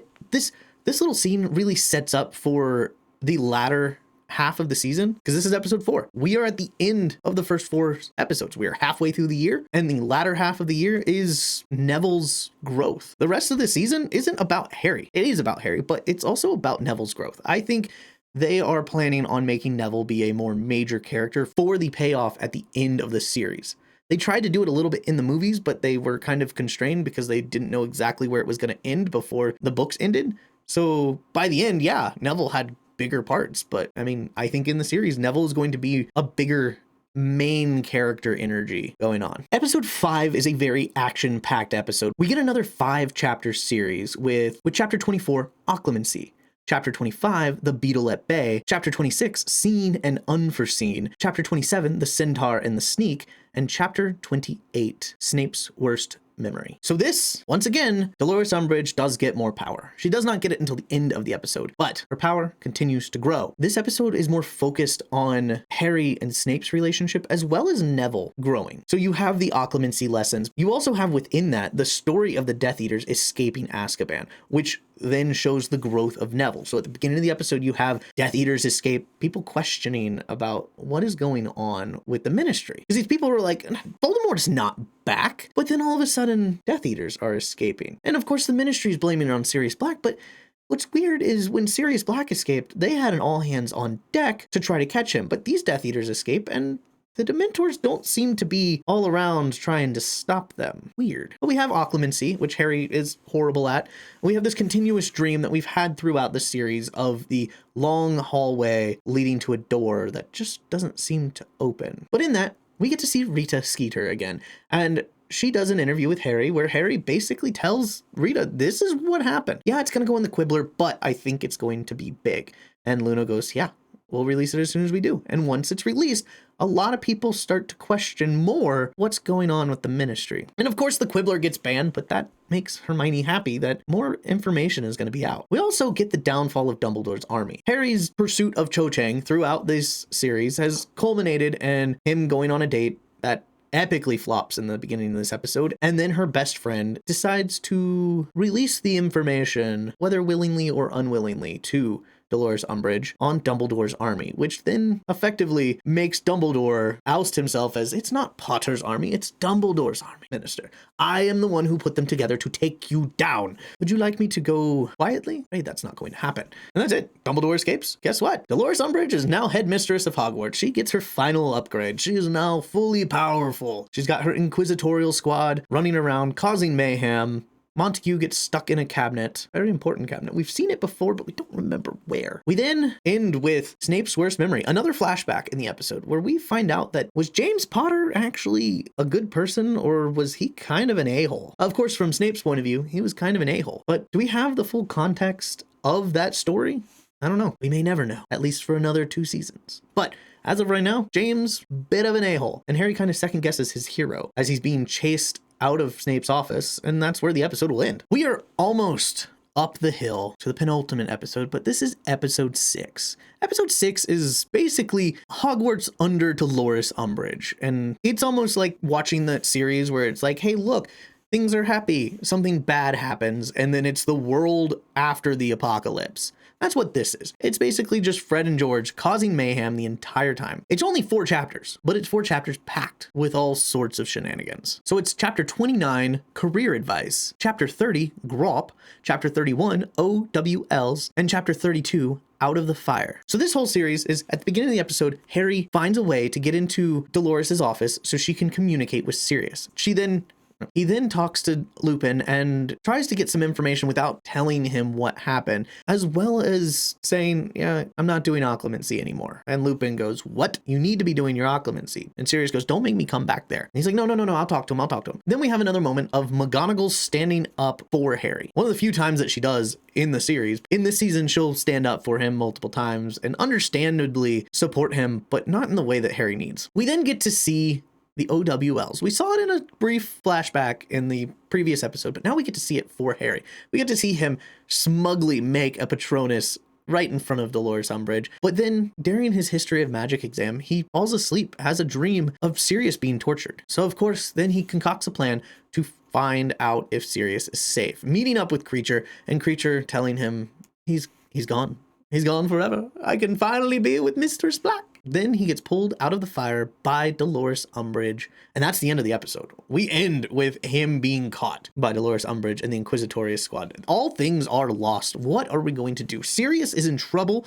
We, as viewers, are hooked because the trio is also in trouble. How are they going to get themselves out of this? We are now to the penultimate episode, episode 7. This is only going to be 3 chapters, but it is 3 big chapters. Chapter 33, Fight and Flight. Chapter 34, The Department of Mysteries. And chapter 35, Beyond the Veil. So this is the episode that I think most people will be looking forward to when they get to season 5. We pick up where we left off with Harry being pulled out of the fire, facing Dolores Umbridge and the Inquisitorial squad, who have all of his friends held with arms behind their backs, and Harry about to be tortured, Hermione coming quickly up with a plan, because in the last episode, of course, we were introduced to Grop, and we kind of get this idea that Hermione is leading Umbridge to Grop, but they don't seem to be going the right way. And Harry kind of brings that up, like, are you sure this is the right way? And Hermione goes, oh yes, it's the right way. We know where we're going. We do this all the time. Then the Centaurs show up. We kind of get introduced to the Centaurs the last episode as well, and find out that they are very angry. They're not happy with humans at all, especially with Firenze. So we get the whole thing where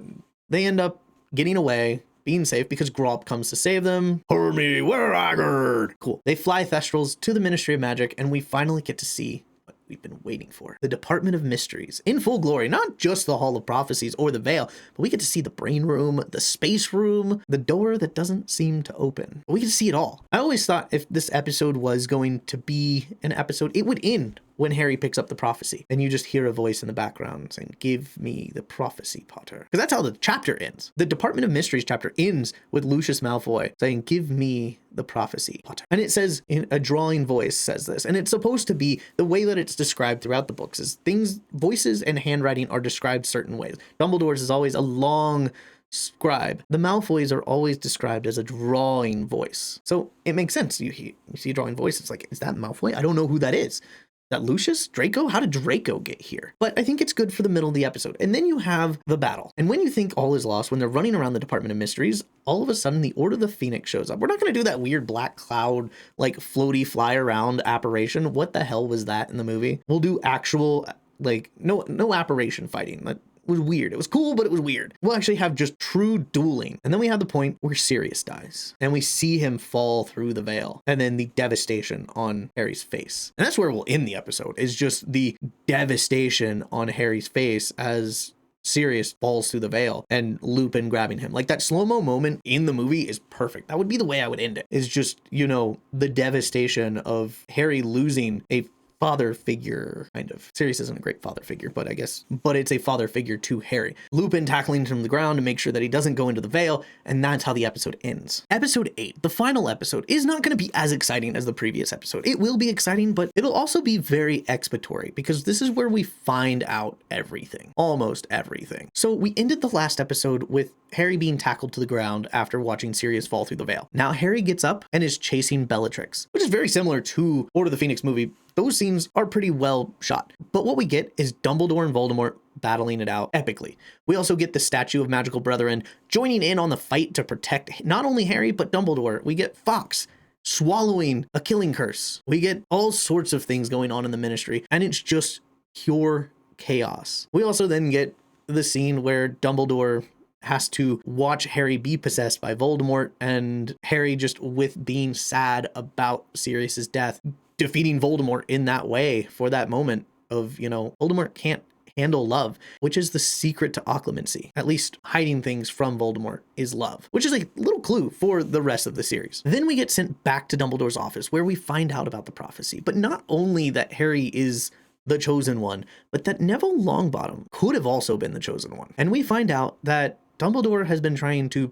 protect Harry by keeping him in the dark. But in turn, it caused more problems in the fact that if he had told Harry about what was going on, Harry probably would have not done what he did. Sirius probably wouldn't have died because Sirius wouldn't have had to go to the ministry to save Harry. Dumbledore blames himself for what has happened, but in the end, he says, we'll get this figured out. We will win. That's why the last episode is only 3 chapters, because there's so much information packed within this. But, we lose at the end of this, as we lost at the end of the last one. But the last one, we thought we had a chance. This one, it's like, we may not have a chance. But the silver lining of this dark cloud is that the ministry is now on the right side. Like I said, it's 3 chapters. You have chapter 36, the only one he ever feared, chapter 37, the prophecy, and chapter 38, the second war begins. Because yes, the second war began at the end of the last book, but this is when the ministry is actually on board. It's not just a secret, covert, undercover, anti-government task force that Dumbledore is running in the shadows. It is now the entire wizarding world against Voldemort and the Death Eaters. But the problem is, because the ministry was so far behind, Dumbledore has amassed the power to go against the ministry. And that's what the next season is going to be about. The ministry versus the Death Eaters. Who's going to come out on top? Who's going to win? That's for the next episode. So if you watch my stuff and subscribe, you've probably seen the last episode that I posted last week for the 6 misconceptions of Goblet of Fire. I have a hat. This is the only hat, one of a kind, but it was just an idea. I wanted to see what merch would look like for me if I were to sell it. It is a flex fit embroidered hat with my logo on it. If you're interested in it, let me know, because if you guys want to buy merch, I will sell merch. I will get merch made. If you want to rep my logos, I'd appreciate it. That's cool. But at no point am I trying to make a business of selling merch. But if you're interested in it, if not, I got a hat. I'm happy with my hat. One of a kind. But if you're interested, let me know in the comments. And if you like these deep dives, make sure to like and subscribe. And as always, stay marvelous, Nox. Do you like my content? Do you like my content enough to pay for it? Well, if you want to see my Tuesday videos one day earlier, make sure to sign up for a membership so you can get that early. There are other perks and benefits for being a member, of course. Make sure to check it out and see what you like. But that is the main benefit. You get it a day early. I will start doing live streams and maybe even do live trivia just for members, but that's down the road. But if you are interested in getting videos early and some of the other perks of being a member, just check it out. You don't have to. I don't want you to. But if you're interested, I'll see you there. Let's get back to the videos. If you ask any Harry Potter fan what their favorite Harry Potter book is, they will probably tell you Harry Potter and the Half-Blood Prince or Prisoner of Azkaban. If you ask them the same question about their favorite Harry Potter movie, you know which one they are probably not going to tell you is their favorite? Harry Potter and the Half-Blood Prince. And there's an issue with that. Because why is the favorite book not the favorite movie? Oh, because they screwed up the movie. So let's hope that HBO does a little bit better, and maybe let's go over all of the episodes of season 6 to see if we can fix the problem that the movies created. So let's talk about episode 1 real quick. Episode 1 is 5 chapters. We're gonna go over each chapter. This was hard to break into 8 episodes. Let me tell you, this is one of the longest episodes, probably, because it's going to have not only one other person's perspective, but 2. You have chapter 1, The Other Minister, chapter 2, Spinner's End, which are from 2 totally different people's point of view that aren't Harry's, but they are big points of the story. You see what the state of the wizarding world is with the reveal that Voldemort is actually alive, and then you also see, basically, you get told what the story is in chapter 2. Hey, Malfoy has been tasked by Voldemort to kill Dumbledore, and if Malfoy cannot do that, then it's up to Snape to do that. And not just up to Snape, it's required for Snape to do it because he makes the unbreakable vow. So we get the whole plot right there. Dumbledore is dying at the end of the season, either by the hands of Malfoy or by the hands of Snape. Then we finally get to chapter 3, Will and Won't, where we get to Harry's point of view, and it picks up right there. Like, hey, look, Dumbledore's coming. He's here. Oh, the will of Sirius. Okay. Do you own Creature? I won't. Creature. Shut up. Yeah, you own Creature. okay. And that's it. Then they go and find Horace Slughorn, and you get introduced to the Slug Club, at least the idea of the Slug Club. This is where I kind of had trouble. Do I want to add chapter 5 to this episode? Because like chapter 4 is Dumbledore saying, hey, I want to give you lessons.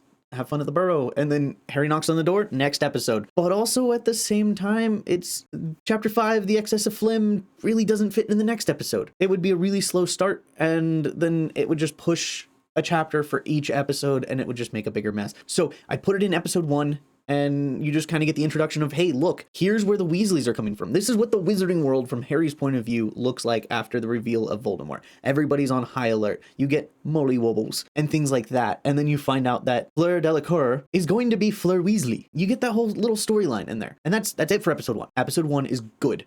It's pretty packed. It's going to be fast paced, but also at the same time, we're going to get a lot of information. We're going to get right into it. Half-Blood Prince is a fast moving book. It's shorter than the last one, but there's a lot more going on. Where Order of the Phoenix was all in Harry's head, Half-Blood Prince is just action the entire time. Comparatively. All right, so now we get to episode 2, which is 4 chapters. It could have been 5, it could be 3. It's also a difficult one to try to break down just because of how the story is. Most of the Harry Potter stories up until now have been, here's a block of chapters which kind of tell a story. Like, hey, who's Nicholas Flamel? We're going to try to figure out who Nicholas Flamel is. We found out who Nicholas Flamel is. Next chapter is who's trying to steal the Sorcerer's Stone. Kind of that idea. But in this, it's interlocking stories because we're not just following Harry's story in this.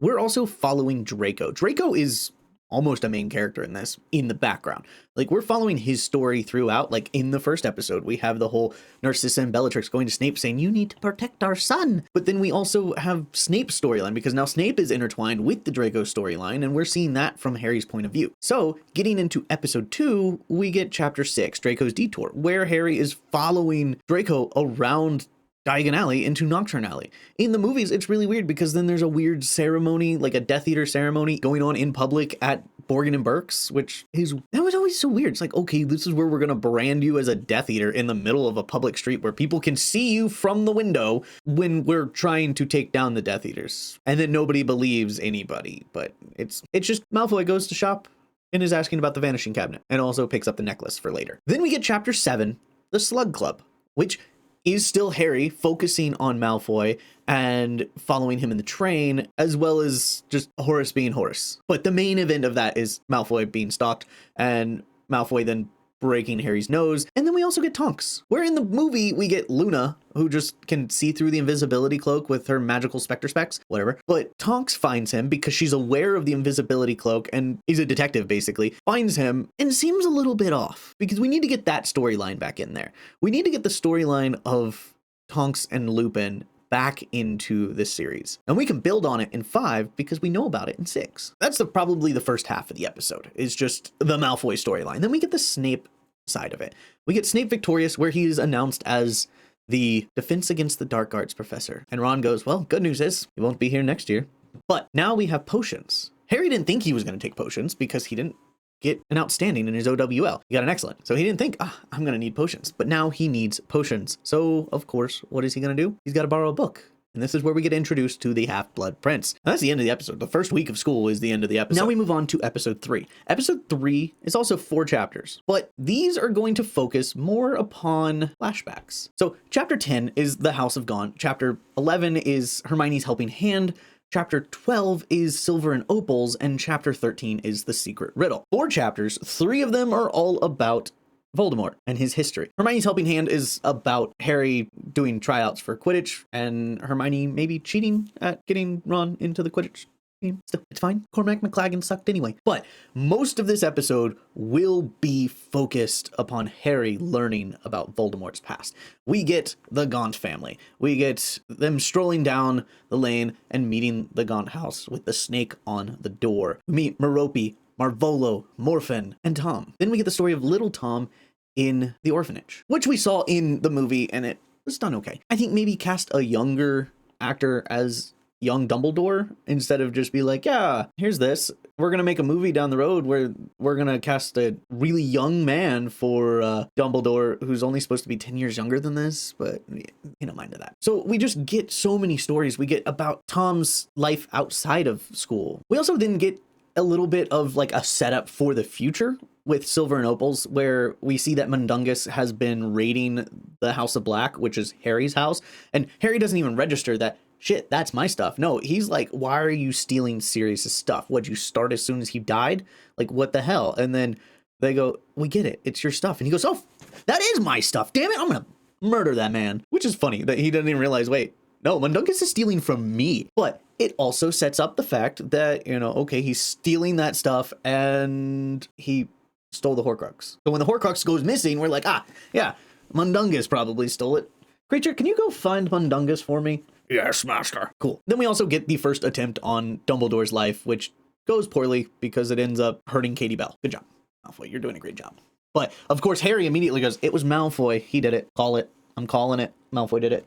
And everybody's like, Harry, it's not Malfoy. Even McGonagall's like, it's not Malfoy. I was in detention with me. Sorry for my offensive Scottish accent. But that's episode 3. It's a lot of flashbacks and just little setup pieces for the rest of the season. All right, now episode 4 is interesting. It's only 3 chapters, but there's a lot in these chapters. So the first chapter, of course, is Felix Felicis. It's where Harry pretends to put the Felix Felicis potion in Ron's drink. Ron drinks it, has a great Quidditch game, and then gets to mac on Lavender Brown at the end of that, pissing off Hermione. But that's the beginning of the episode. It's fine. We then have Slughorn's Christmas party, where Hermione's mad at Ron, Ron's mad at Hermione. They wanted to go to Slughorn's party together, but then Ron macked on Lavender, so Hermione took Cormac because she figured that would be the grossest person to take that would also piss off Ron the most. Harry's stuck in the middle, and Malfoy gets brought into the party and then taken out by Snape. So, of course, Harry follows them and hears about the unbreakable vow. But, of course, once again, Harry is seeing stuff about Malfoy and Snape and knows they're up to no good because, of course, we know what the plot is. Malfoy is supposed to kill Dumbledore. Harry has basically put that together, that Malfoy is supposed to kill Dumbledore, but the mystery of this is not who done it, like the rest of the stories have been. It's how do it, because we're not sure how this is supposed to work, but it is going to. We then get a very frosty Christmas, which is finally a true Weasley household Christmas. People come and go all the time visiting, and Harry gets to spend time with Lupin, trying to figure out what's going on with Lupin, what's going on with Tonks, and Lupin's like, I don't know what's going on with her. She's a crazy woman. Maybe she's depressed or something. He knows what's going on. But one thing that will be prevalent throughout this season, we're in episode 4. We're halfway through. We are building up the crush that Harry has on Ginny. Because, of course, in the movie, it's just, hey, let's have an awkward kiss in the room requirements. And it's like, okay. And they tried to like build up Harry like standing up when Ginny walks into the room, but it's just, it doesn't. I think maybe at the end of the 5th season, they should have like a little bit of like weird tension between them, but she's dating Dean. And then in this book, it's just Harry like just looking off, like in conversations, just looking off at Jenny. Going, what? Oh, yeah. And just have those little moments. But it's a laid back episode. It's probably one of the quieter episodes of the season because shit's about to hit the fan. And no, we're not going to set the burrow on fire because this scene needs action. Not every scene needs action. We can just enjoy the magic. If you enjoy this breakdown of the Harry Potter series, please like and subscribe and check out the playlist. I'll have it linked right here of all of my HBO Max Harry Potter Reboot series. It has the chapter breakdowns of how I would break down the chapters and what stories I would emphasize on more and little effects like that. But also, I have casting announcements and my thoughts and opinions on those things as well. So make sure to check out that playlist and like and subscribe for more. Because as more information does come out about the Harry Potter series, I'll talk about it. As well as once trailers start coming out, I will be putting trailer reaction videos. So look forward to that. Now let's get back to breaking down the episode. So episode 5 is starting almost a 2-part episode. 5 and 6 are going to be 2-part, like part 1, part 2. Because we start episode 5 with a sluggish memory, which builds up the mission that Harry is tasked to, hey, Harry, can you get the memory from Slughorn that he has clearly doctored? And Harry goes, yeah, I can probably do that. And then it's just the whole episode of him trying and failing. Because of course we get the next chapter, Birthday Surprises, where Ron eats love potion that's been expired. He then washes it down with poison, almost dies. Harry shoves a Bezoar down his throat. And once again, Harry, you have saved a Weasley. Which Weasley are you going to save next? Is it Fred? Is it George? Percy? We then have a quick Quidditch match where Harry gets knocked out and is laying in the hospital wing next to Ron, who is recovering from poison. Luna Lovegood also does the Quidditch match. Funny, freaking hilarious, losers lurgy. But Harry realizes we can use house elves to follow Malfoy and figure out what he's doing, because of course Harry is thinking of one thing and one thing only. What the hell is Malfoy up to? Because he almost missed the match altogether, which probably would have been better since he got knocked out, but he missed the match because Malfoy walked by him and all he could think about was his little boy toy Malfoy. We then get one more memory and a little bit of I'm not mad at you, Harry, just very disappointed that you did not succeed in your mission yet. But let's look at this last memory, which is, of course, the memory of Lord Voldemort coming to Dumbledore and asking him if he can be the defense against the dark arts professor. And Dumbledore goes, ha ha ha, and you think I will let you corrupt the children in my school? As long as I am headmaster here, you will never teach that subject. You don't even want to teach that subject, Tom. Oh yes, I know you want to be called Voldemort. You will always be Tom to me. Dumbledore, respect his name change. Do not use his dead name towards him. But that's how the episode ends. I've never been able to keep a defense against the dark arts professor since that moment. Probably just a coincidence. Anyway, that's it for the episode. Like I said, it's a part 1, part 2, because there's a lot going on in the next episode. As I keep saying, each episode has more and more. It keeps speeding up and speeding up and speeding up to the inevitable end.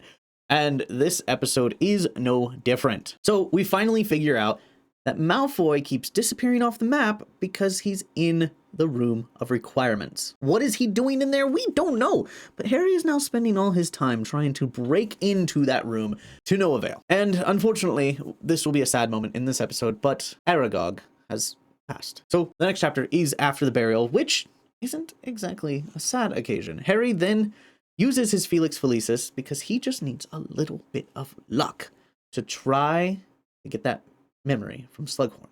So he takes a sip of it and says, you know what?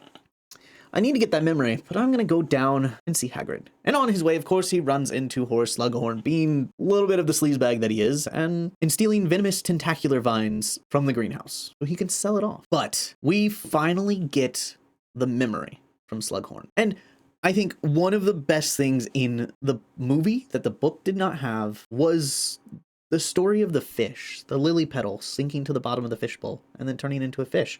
And then the day that Lily died, the fish disappeared. I thought that was one of the best moments in that movie.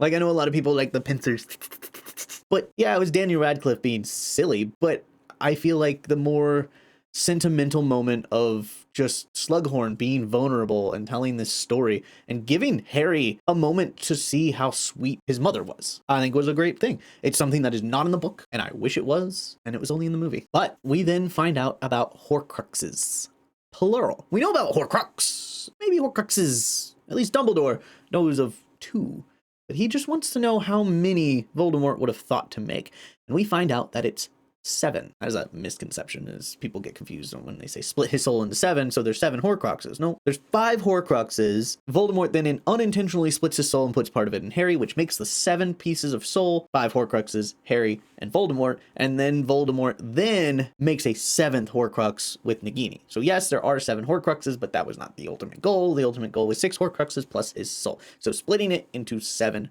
pieces. Get it? Got it? Good. All right. We then end the episode with Harry confronting Malfoy and almost killing him. And I think that's where it would end. It's just murder in the girls' bathroom, murder! And then we pick up the next episode with Harry being remorseful. So this episode starts out with Harry's punishment for Malfoy almost being murdered and Harry using dark magic and having detention for the rest of his life. Then he gets invited to see Dumbledore for another lesson. And on his way, he runs into Sybil Trelawney, who talks about how the fact that she just tried to go into the room requirements. And she succeeded in trying to get into the room requirements, but there was someone in there and they were cheering. And then Harry goes, oh shit, give me a second, I'll be right back, promise. Runs off, sets everybody up for taking down Malfoy in case he does something bad tonight, and then runs back and talks about stuff. Harry knows Trelawney is the one that gave the prophecy to Dumbledore about Harry. Trelawney does not know that she's the one who did that. But then she starts talking about how, you know, when I was doing my interview for this, I didn't think I was going to get this job. It was very nice that Dumbledore has given me this job and has just let me stay. Because I didn't think I was going to get the job. It just didn't seem to be going very well, and he didn't seem very receptive. And then all of a sudden, he was very receptive after the fact of being interrupted during my interview. And Harry goes, excuse me, what? You were interrupted? And she goes, yeah. Snape walked in on the interview. And he goes, excuse me, Snape? You mean the guy that I've been accusing for 6 years of being a bad guy, and you're telling me now that he overheard the prophecy? He was the one who told Voldemort the prophecy that got my parents killed? Excuse me, dear, what'd you say? Nothing. So then Harry goes, you go away. Dumbledore, we got problems. And he basically confronts Dumbledore about the fact that Snape is bad, is doing something with Malfoy, and it's going to go down tonight. And Dumbledore goes, Harry, do you think I'm stupid? Do you think I leave this castle unattended at all? Just because I'm not here does not mean it is protected. Let's go, unless you have anything else to say. Harry goes, no, I do want to do this. I want to do this. And so we enter into the cave. And this whole episode is just them going into the cave to find the locket. You have the Inferi coming out of the water, Dumbledore projecting fire around them as they leave, but Dumbledore is weakened. And they get back to Hogsmeade, and Rosmerta comes out and goes, there's been a murder at the castle, the Dark Mark. It's above the astronomy tower. And then Dumbledore, with renewed vigor, says, let's fly. And they fly to the astronomy tower, where it's a trap. Harry is under his invisibility cloak and Petrificus Totalis, and that was the last thing that Dumbledore was able to do before the Death Eaters arrived and disarmed him. Malfoy, of course, disarms him. Snape, of course, comes up and kills him to save Malfoy, but we don't know that yet. All we see is the evil Snape coming up and murdering Dumbledore with cold-blooded fury. And we don't realize that that fury that Snape has is not because he hates Dumbledore. Because at that moment, he does technically hate Dumbledore. But he hates Dumbledore because Dumbledore is making him kill himself. Snape hates Dumbledore because Dumbledore is making Snape kill him. And that is why there's hate in the eyes. Because Harry remarks, there was hate in his eyes. But it wasn't because he hated Dumbledore. It was because he hated that he had to kill Dumbledore. And that's where the episode ends, is Dumbledore falling off the tower. Now we get to the final episode. This is the fallout of the last episode, is Dumbledore has just fallen from the astronomy tower, and Harry is chasing after Snape and Malfoy. They are fleeing. This is also where we find out that Snape is the Half-Blood Prince. The title of the chapter is The Flight of the Prince. As they leave Hogwarts in the first battle of Hogwarts, the Battle of the Astronomy Tower, where luckily the DA was prepared and the order was already there because Dumbledore never left the castle unsafe. So Dumbledore's army was there and the Order of the Phoenix were ready to fight, and nobody got hurt except for a Death Eater who got hit by another Death Eater's killing curse. But all of the Order and Dumbledore's army are safe. Well, mostly. Bill did get attacked by Fenrir Greyback, but he was not in werewolf mode. But he's going to have scarring on his face and like his meat a little bit more rare. But we need to talk about the 600-year-old elephant in the room. Dumbledore is dead. No, it can't be, they say. No, Dumbledore is not dead. Yes, he's dead. Well, we need to keep the school open. Should we? That would be Dumbledore's wishes. All right. Well, says Harry, I'm not going back to school. Why are you not going back to school, they all say? Because Dumbledore gave me a mission. Well, what is the mission? He gave it to me, and only to me, and nobody else. Well, what's the mission? I can't tell you. It's only my mission, and I must complete the mission. All right. Well, we're going with you. No, you're not going. Yes, we're going with you. Oh, by the way, Jenny, we're breaking up. So much is going on in this episode, and it's all a lot of talking and a lot of walking and just taking in the fact that the Death Eaters had a win at this point. At least most of the time, there's a little bit of a silver lining in the fact that, Order of the Phoenix, yeah, Sirius died, but the Wizarding world is aware that Voldemort's back. Goblet of Fire, it's like, Voldemort's back, but we foiled his plan, and we can prepare for him, even if the Ministry doesn't believe us. But this one is just the first domino that leads to the downfall of the Wizarding world before Harry brings his rebellion towards the Battle of Hogwarts and it all ends. I mean, even the locket that they got in the cave, Harry opens it up and is like, oh, it's a fake, not the real locket. So this just ends on a loss. It's a crappy way to end the season, but it's also good. You're going to end on this and you're just like, oh yeah, I'm pumped. Harry's going on a mission to hunt Horcruxes and fight Death Eaters, and he's going to live in a tent and stay out of trouble. I think Season 7 is probably going to be a little bit different and focus more on maybe the events of Hogwarts. Instead of us hearing about it, we're going to see that rather than just, hey, we're in a tent. This episode, we're in a tent, but in a different forest. So I will break that down next month, but that's it for Season 6. So if you like what you're watching, make sure to like and subscribe for more Harry Potter content. Stay marvelous, and Nox. Weirdly, one of the most accurate movies in the Harry Potter series is Harry Potter and the Deathly Hallows, Part 1 and Part 2. The reason it's mostly accurate is, of course, because it was split into two movies, so they were able to do as much as they could to tell the full story. But unfortunately, it wasn't very accurate in the fact that they had to fix all of the problems that came before it with the other movies not being accurate. But in this series, we have gone over what they need to put into all 7 Harry Potter seasons, and we split every book into a single season. As it got later in the series, it has gotten a little bit harder, and this season was no different, with trying to take 36 chapters and an epilogue and fit it nicely into 8 little episodes. But did I do it? Of course I did. It was tough. Some episodes will be longer than others, but like I said, this is a series, so make sure to check out the playlist up above to see all of the seasons of Harry Potter. They'll be in a playlist. You can watch it. It's got also casting announcements and all that, so check it out. It's what you're going to want to watch if you want to know everything about this series and how they may do this series. So let's get started with episode 1 and just go right into it because it is going to be long. All right, so episode 1 is going to be 4 chapters. It's going to be a fun 4. Literally every single one of these episodes is either going to end on a cliffhanger or just have so much action throughout the episode. So be prepared. It's going to be a rough season. So we have chapter 1 that we're going to cover, which is the Dark Lord Ascending, which is just talking about his plans on taking over the Ministry. Then we have chapter 2, In Memoriam, which is just about Harry reading the articles about Dumbledore's death.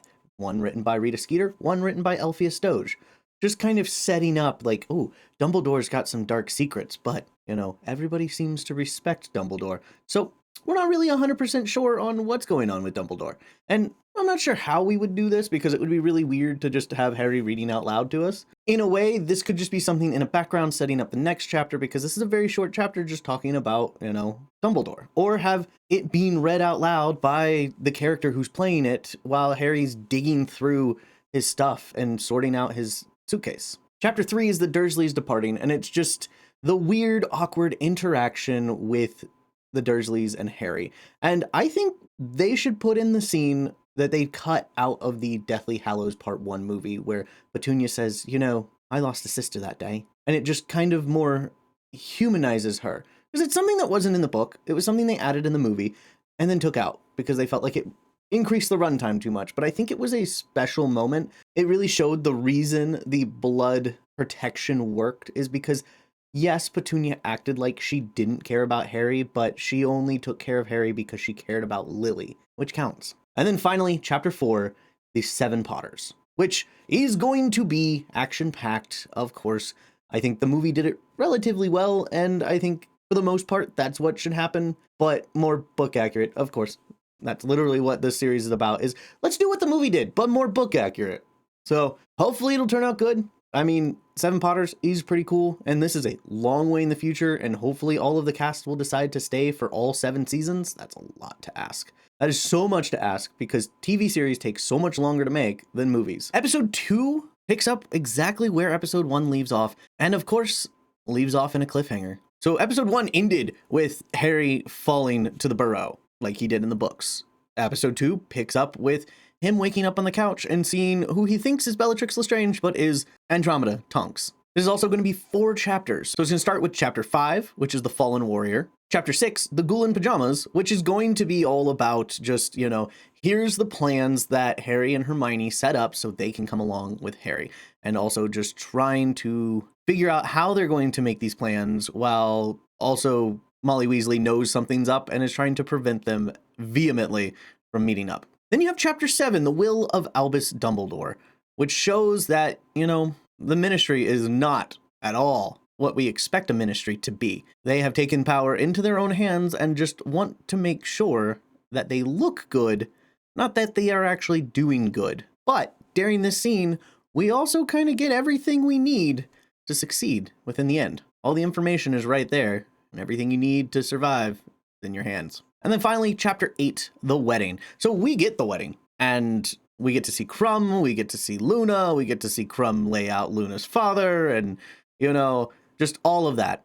And then the episode ends with Kingsley Shacklebolt's voice coming over his Lynx Patronus going, the Ministry has fallen, the Minister is dead, he is coming, he is coming. And then Harry, Ron, Hermione get together and apparate. And that's the end of the episode. Like I said, cliffhanger. Where did they go? What are they doing? Stay tuned for next week on Harry Potter. I wonder if all the shows are going to have subtitles. We'll talk about that in a later video. So this is where it started to get complicated. How do we split all of these episodes? We don't want an episode where they're just walking through marshlands or just hanging out in an old decrepit house. So trying to figure out how much information to give without giving away too much and making the runtime be way too long. So we have episode 3. We pick up where we left off, which is them trying to find a place to hide. They end up on Tottenham Court Road in a cafe, and they say Voldemort. We don't really catch it, but they say it, and then all of a sudden, Death Eaters just instantly appear.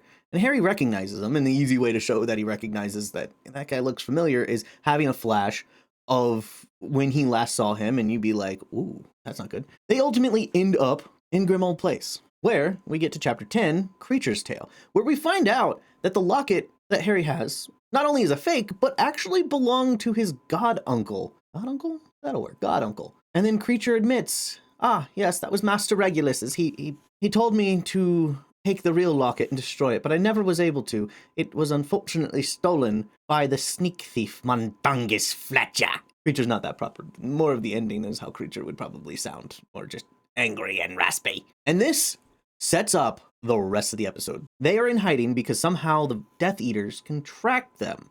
They do stop saying his name, but weirdly enough, in the books, they actually do say Voldemort multiple times within Grimmauld Place, which is, I think, why the Death Eaters are outside Grimmauld Place, is they're like, maybe Harry's hiding here. Even though they think that, they're standing out there because they're like, Harry may own this place, so he may show up. But it's actually just because they keep saying Voldemort. And Lupin does show up in this and announces that Tonks is pregnant and he's going to run out on her. And Harry says, you're a loser. And then they fight, and that's a quick scene. But the ultimate part of this story is the latter half. So we finally find Mundungus Fletcher, and we are told that, yes, I did have the locket, but I gave it away to a squat little toad of a woman. And everybody's like, oh, is it pink? Is she pink? Is it the pink lady? Oh, not Dolores Umbridge. And then our first of many heists, the heist of the Ministry. And that's exactly what the rest of the episode is going to be. You have Magic is Might, where they go into the Ministry, and then you have the Muggle-born Registration Commission, which is them basically breaking out of the Ministry. So you have the whole story of them finding out, hey, we got to go in here, we got to do this, we got to do that. Oh, crap, we're caught. They apparate away, but as they apparate away, you see that Yaxley went with them. And that's where it cuts off. We don't see them landing. We just see them leaving with Yaxley. And you're like, oh, crap, what is going to happen? Splitting this book into 8 parts seems like an easy task. Oh, that's so easy. It's 36 divided by 8 is 4.5. So you just have 4 episodes with 4, and then 4 episodes with 5 chapters. Yeah, that's so easy. But does it tell the story that we want to tell? That's what gets us to episode 4, which covers 6 chapters. Because I tried to see if I could get it to 5 chapters, but it just didn't work. Because this told a cohesive story from beginning to end with the 6 chapters. And if I added some of these chapters to the next one, then it made that one too long. So it was a tough one. So 6 chapters in this episode. We have 14, The Thief. 15, The Goblin's Revenge. 16, Godric's Hollow. 17, Bathilda's Secret. 18, The Life and Lies of Albus Dumbledore. And finally, Chapter 19, The Silver Doe. And of course, you're probably looking at it and go, I see the story. So we start with Harry, Ron, and Hermione landing in the Forest of Dean, or wherever the Quidditch World Cup was. They went to so many different forests throughout this book. But they land in where the Quidditch World Cup is, and wait, why are we here? And she has to explain, well, Yaxley was attached to me, so as soon as we got to Grimmauld Place, I apparated again and left him there. Which she should have apparated, brought him here, then dropped him off, and then went back, because he would have never been able to find number 12 Grimmauld Place if they did it that fast. But now they found it. Plot hole. It's not really a plot hole, it's just, lack of thinking. But we have the whole idea of, oh, hey, now we were on the run before, but now we're actually on the run, and we have no place to go. We have a locket, no way to destroy it, and we are nowhere closer to finding the other ones. which is the sentiments that Ron exactly has in this episode. Then we get the Goblin's Revenge, where we find out, oh, the sword was in Dumbledore's office, but now is in the Lestrange vault, and there's a fake in the vault. So where is the real sword? And that was the last straw for Ron. Ron goes, listen, we know what we need, and we can't even get it. Because the one that we thought was real and where it is, number one, is a fake, and number two is locked in Gringotts. But it's a fake, so what's it matter? Where's the real one? So Ron goes, peace out, A-Town, I'm gone. And apparates out.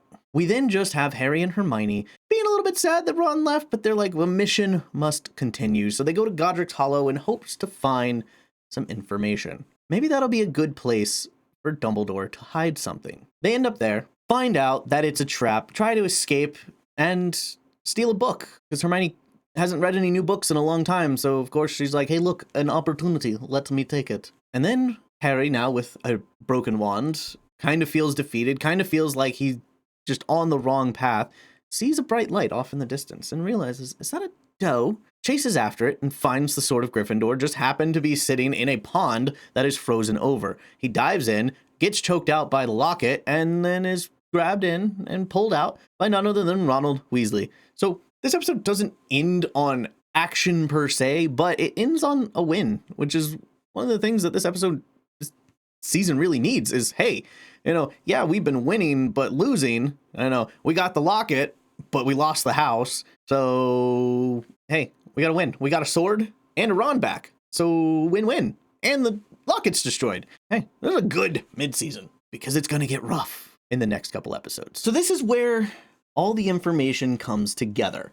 We get episode 5, which is 4 chapters, 4 simple chapters. It was a little bit weird to try to break this up because I'm like, do I want to put these together? Do I not want to put these together? But I put them together. We get chapter 20, Xenophilius Lovegood. We find out that Xenophilius is a coward, and I don't blame him. The only thing he has in the world is his daughter, and they took his daughter away. So of course, what else should he do but turn his daughter's friends in to get his daughter back? But while we're here, we get the tale of the 3 brothers and the explanation of the title, The Deathly Hallows. And this, honestly, the way it was done in the movie is fantastic. And I would love for them to do something like that. Either that or do it just fully live. Not have a voiceover. You can start it off with a voiceover, but then just have 3 characters. Like, have a full story of them, go into more detail with it. Whatever. If you want to just have them read the story word for word, that's cool too. But you can do so much with it. But it would look weird if you copied it, you did something different. It could also be weird. But either way, have it be an animatic, have it be live action, whatever works. This is a long way in the future, and we don't know what the tone of the show is, so I can't entirely go, yeah, absolutely. Just, do an animatic, but then if you do an animatic, it's not going to fit with the style of the show. So, yeah, we'll see. Then we get chapter 22, The Deathly Hallows. This is literally just the chapter where Harry figures it all out. He figures out what Dumbledore wanted him to do. He figures out what Voldemort has been after all this time. He's looking for the Elder Wand. And then he says, Voldemort is looking for the Elder Wand. Oh, the name's taboo. Here come the Snatchers. And we're not going to have that weird chase scene. We're just going to have them coming in and going, we gotcha. And then taking them to Malfoy Manor because they're suspecting this may be the one, the only Harry Potter. And we get the Malfoy Manor.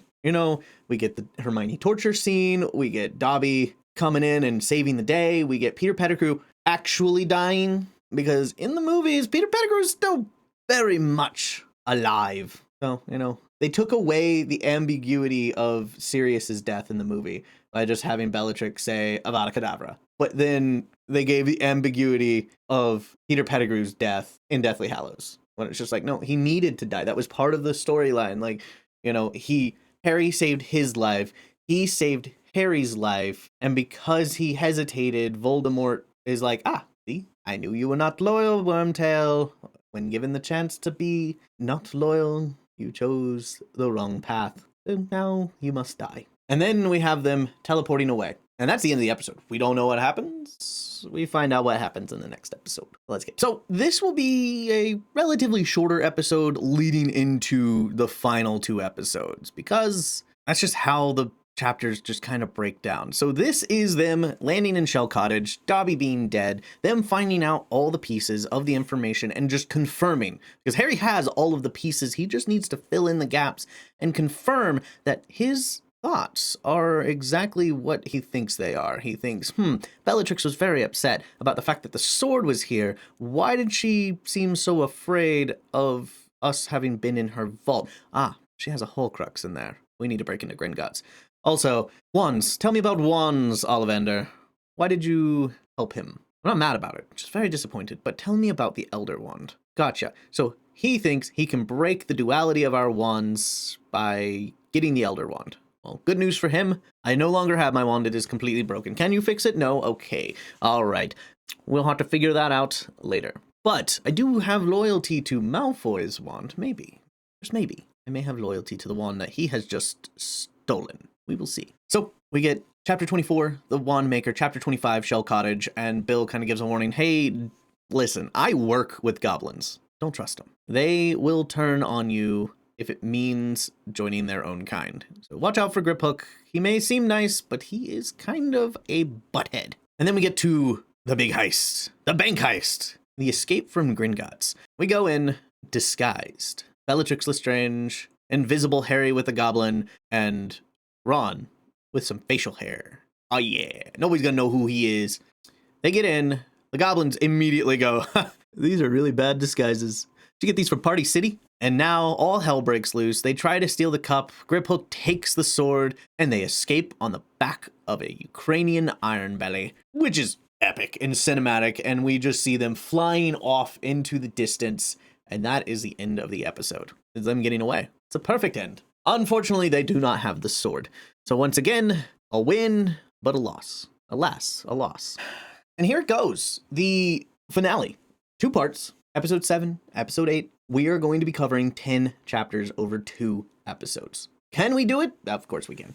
Will it be pretty? Hopefully. So let's start. We have chapter 27, the final hiding place. Because Harry is already put all the pieces together.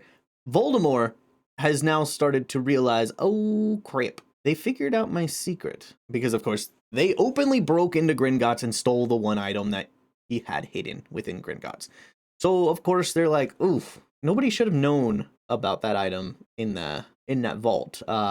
Nobody should have even known that I owned Helga Hufflepuff's cup that I stole from Hepzibah Smith. So how did he figure that out? And if he figured that out, oh crap, maybe he knows about the ring. Maybe he knows about the locket. But let me go check the ring first. Of course, he doesn't know about the diadem that I've hidden within Hogwarts. Hint, hint, Harry. He doesn't realize he's communicating to Harry at that time, but Harry's like, thank you for telling me all of your hiding places, Voldemort. Luckily, I only need one more to win. So, to Hogwarts it is. But unfortunately, you cannot apparate into Hogwarts, as Hermione has most graciously informed us in probably multiple times throughout the entire series, according to Hogwarts: The History, written by Bathilda Bagshot, no less. The heroes apparate within to Hogsmeade and set off a caterwauling charm, because it's expected. The Death Eaters aren't really sure why they expect Harry to show up to Hogsmeade, but they have gotten an urgent owl that Voldemort expects Harry to show up to Hogsmeade. And a mysteriously bearded man sends out a goat patronus, and is like, yeah, no, that was mine. What, do you not know the difference between a buck and a goat? Are you idiots?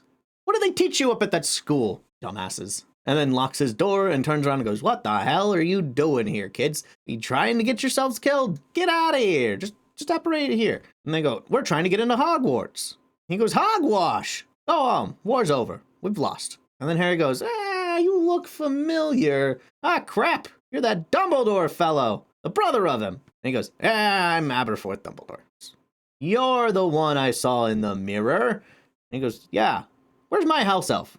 And he goes, Harry goes, your house elf? He was a free house elf, and he died a free house elf. My condolences. And Aberforth goes, damn, I liked him. All right, well, you seem like good folks if that house elf liked you. Open that door over there. You know, hey, look, there's a Neville. And we end up within Hogwarts, and Harry goes, I'm looking for a tiara. And they go, why are you looking for a tiara? And he goes, because I want to look pretty. Duh. If I'm going to fight Voldemort, I'm going to do it in style. He goes, none of your business. I'm going to do something to it. And of course, Luna and Cho go, oh, we'll take you. And Jenny goes, Luna, you can do it. Because, of course, you can't trust Cho Chang. She's the ex. So they go up to Ravenclaw Tower, and the Callows spit at McGonagall. Harry Crucio's the Callows, saving McGonagall, and McGonagall imperials them to tie themselves up as the students all walk past and probably give them a good firm kick. So we end up in the Great Hall, and I like the scene in the movie. I think the book's good, but I really do like the scene in the movie where Harry is just in the crowd with them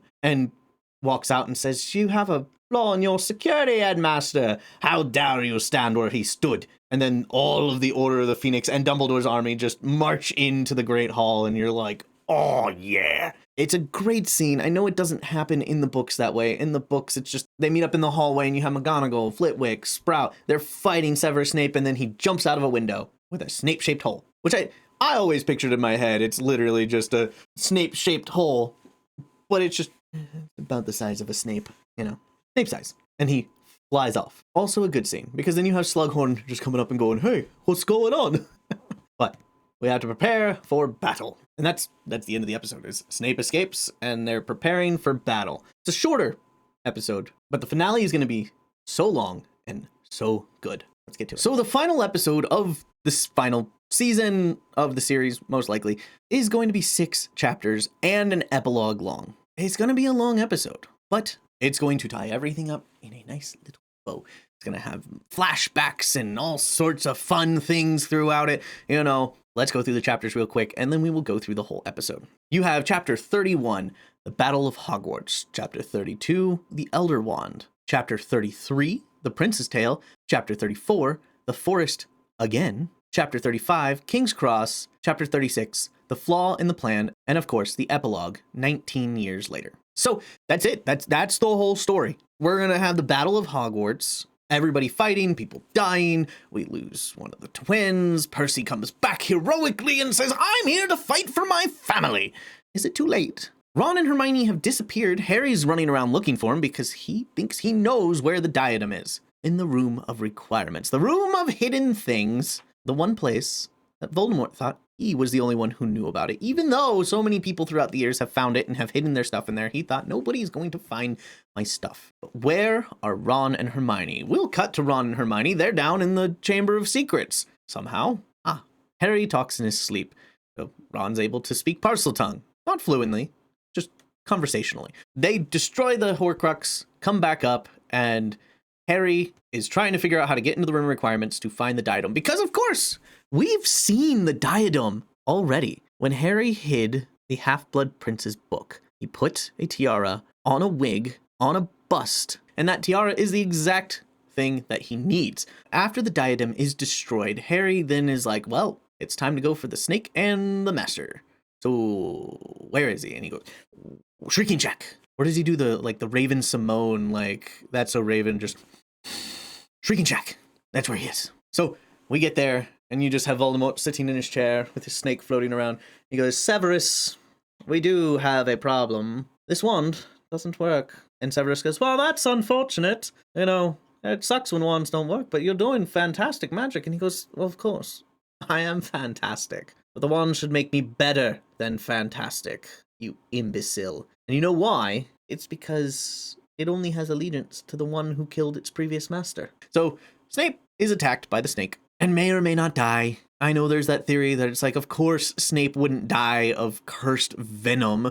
The man was prepared for everything. Okay, but what is it gonna help if Snape is still alive? And his last wish is, hey, take this memory. This will answer all of your questions, because at this point, all the Horcruxes are destroyed. It's your turn to learn everything. And I have the last final piece of the puzzle. Now look into my eyes so I can think about your mother as I fade away. And then we have the flashback. We'll get all of the flashback that shows that Snape wasn't a good guy, but he turned good in the end. He did what was right, but he was not a good person. We then get the message from Voldemort saying, Harry, come to the forest where I can kill you, or I will kill everybody else. So Harry goes and says, do it, kill me, I bet you won't. And he doesn't. We get King's Cross Station, we get Dumbledore going, you did figure it all out. Good. Yes, I was in love with Gellert Grindelwald. I'm glad you figured that out after the fact. which that's a discussion for another time. Harry comes back to life. Narcissa Malfoy was able to lie to Voldemort. There's something in there.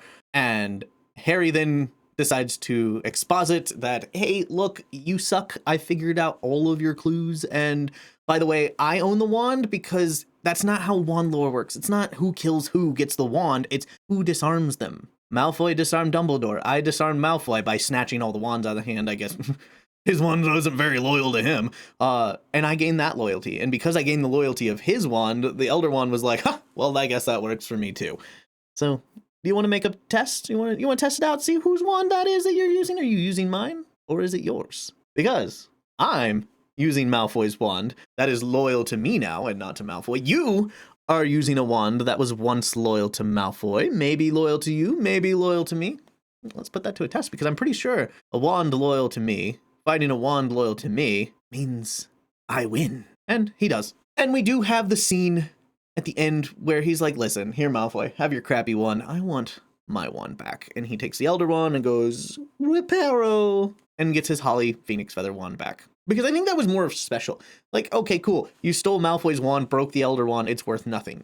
Breaking the wand kind of fixes future problems of, okay, so anybody who kills Harry, if Harry does not die of a natural death, they can go and desecrate Dumbledore's corpse again to steal the Elder Wand, and then the Elder Wand lineage continues. Break it. Break the lineage by breaking the wand. I think maybe he doesn't even have to break it. He just takes the Elder Wand and says reparo, and when he repairs his wand, the Elder Wand breaks. I think that would be good symbolism. It's, hey, we fixed the problem, but now we need to fix everything else. And then, 19 years later, we set up for Season 8, The Cursed Child. I'm just kidding. I hope to goodness they do not adapt that play into a TV series. Oh, God help us if they do. So that's it. That is Deathly Hallows. And if you want, I can break down Cursed Child. I really don't want to. Please don't make me. What I will do next month, though, is what I think Cursed Child should have been. I will go over my idea of what Cursed Child should have been. So if you liked what you've seen with this, make sure to watch the whole series. Watch it in full. Watch all of my videos. Share them with your friends and family. Make sure to like and subscribe. And as always, stay marvelous, Nox.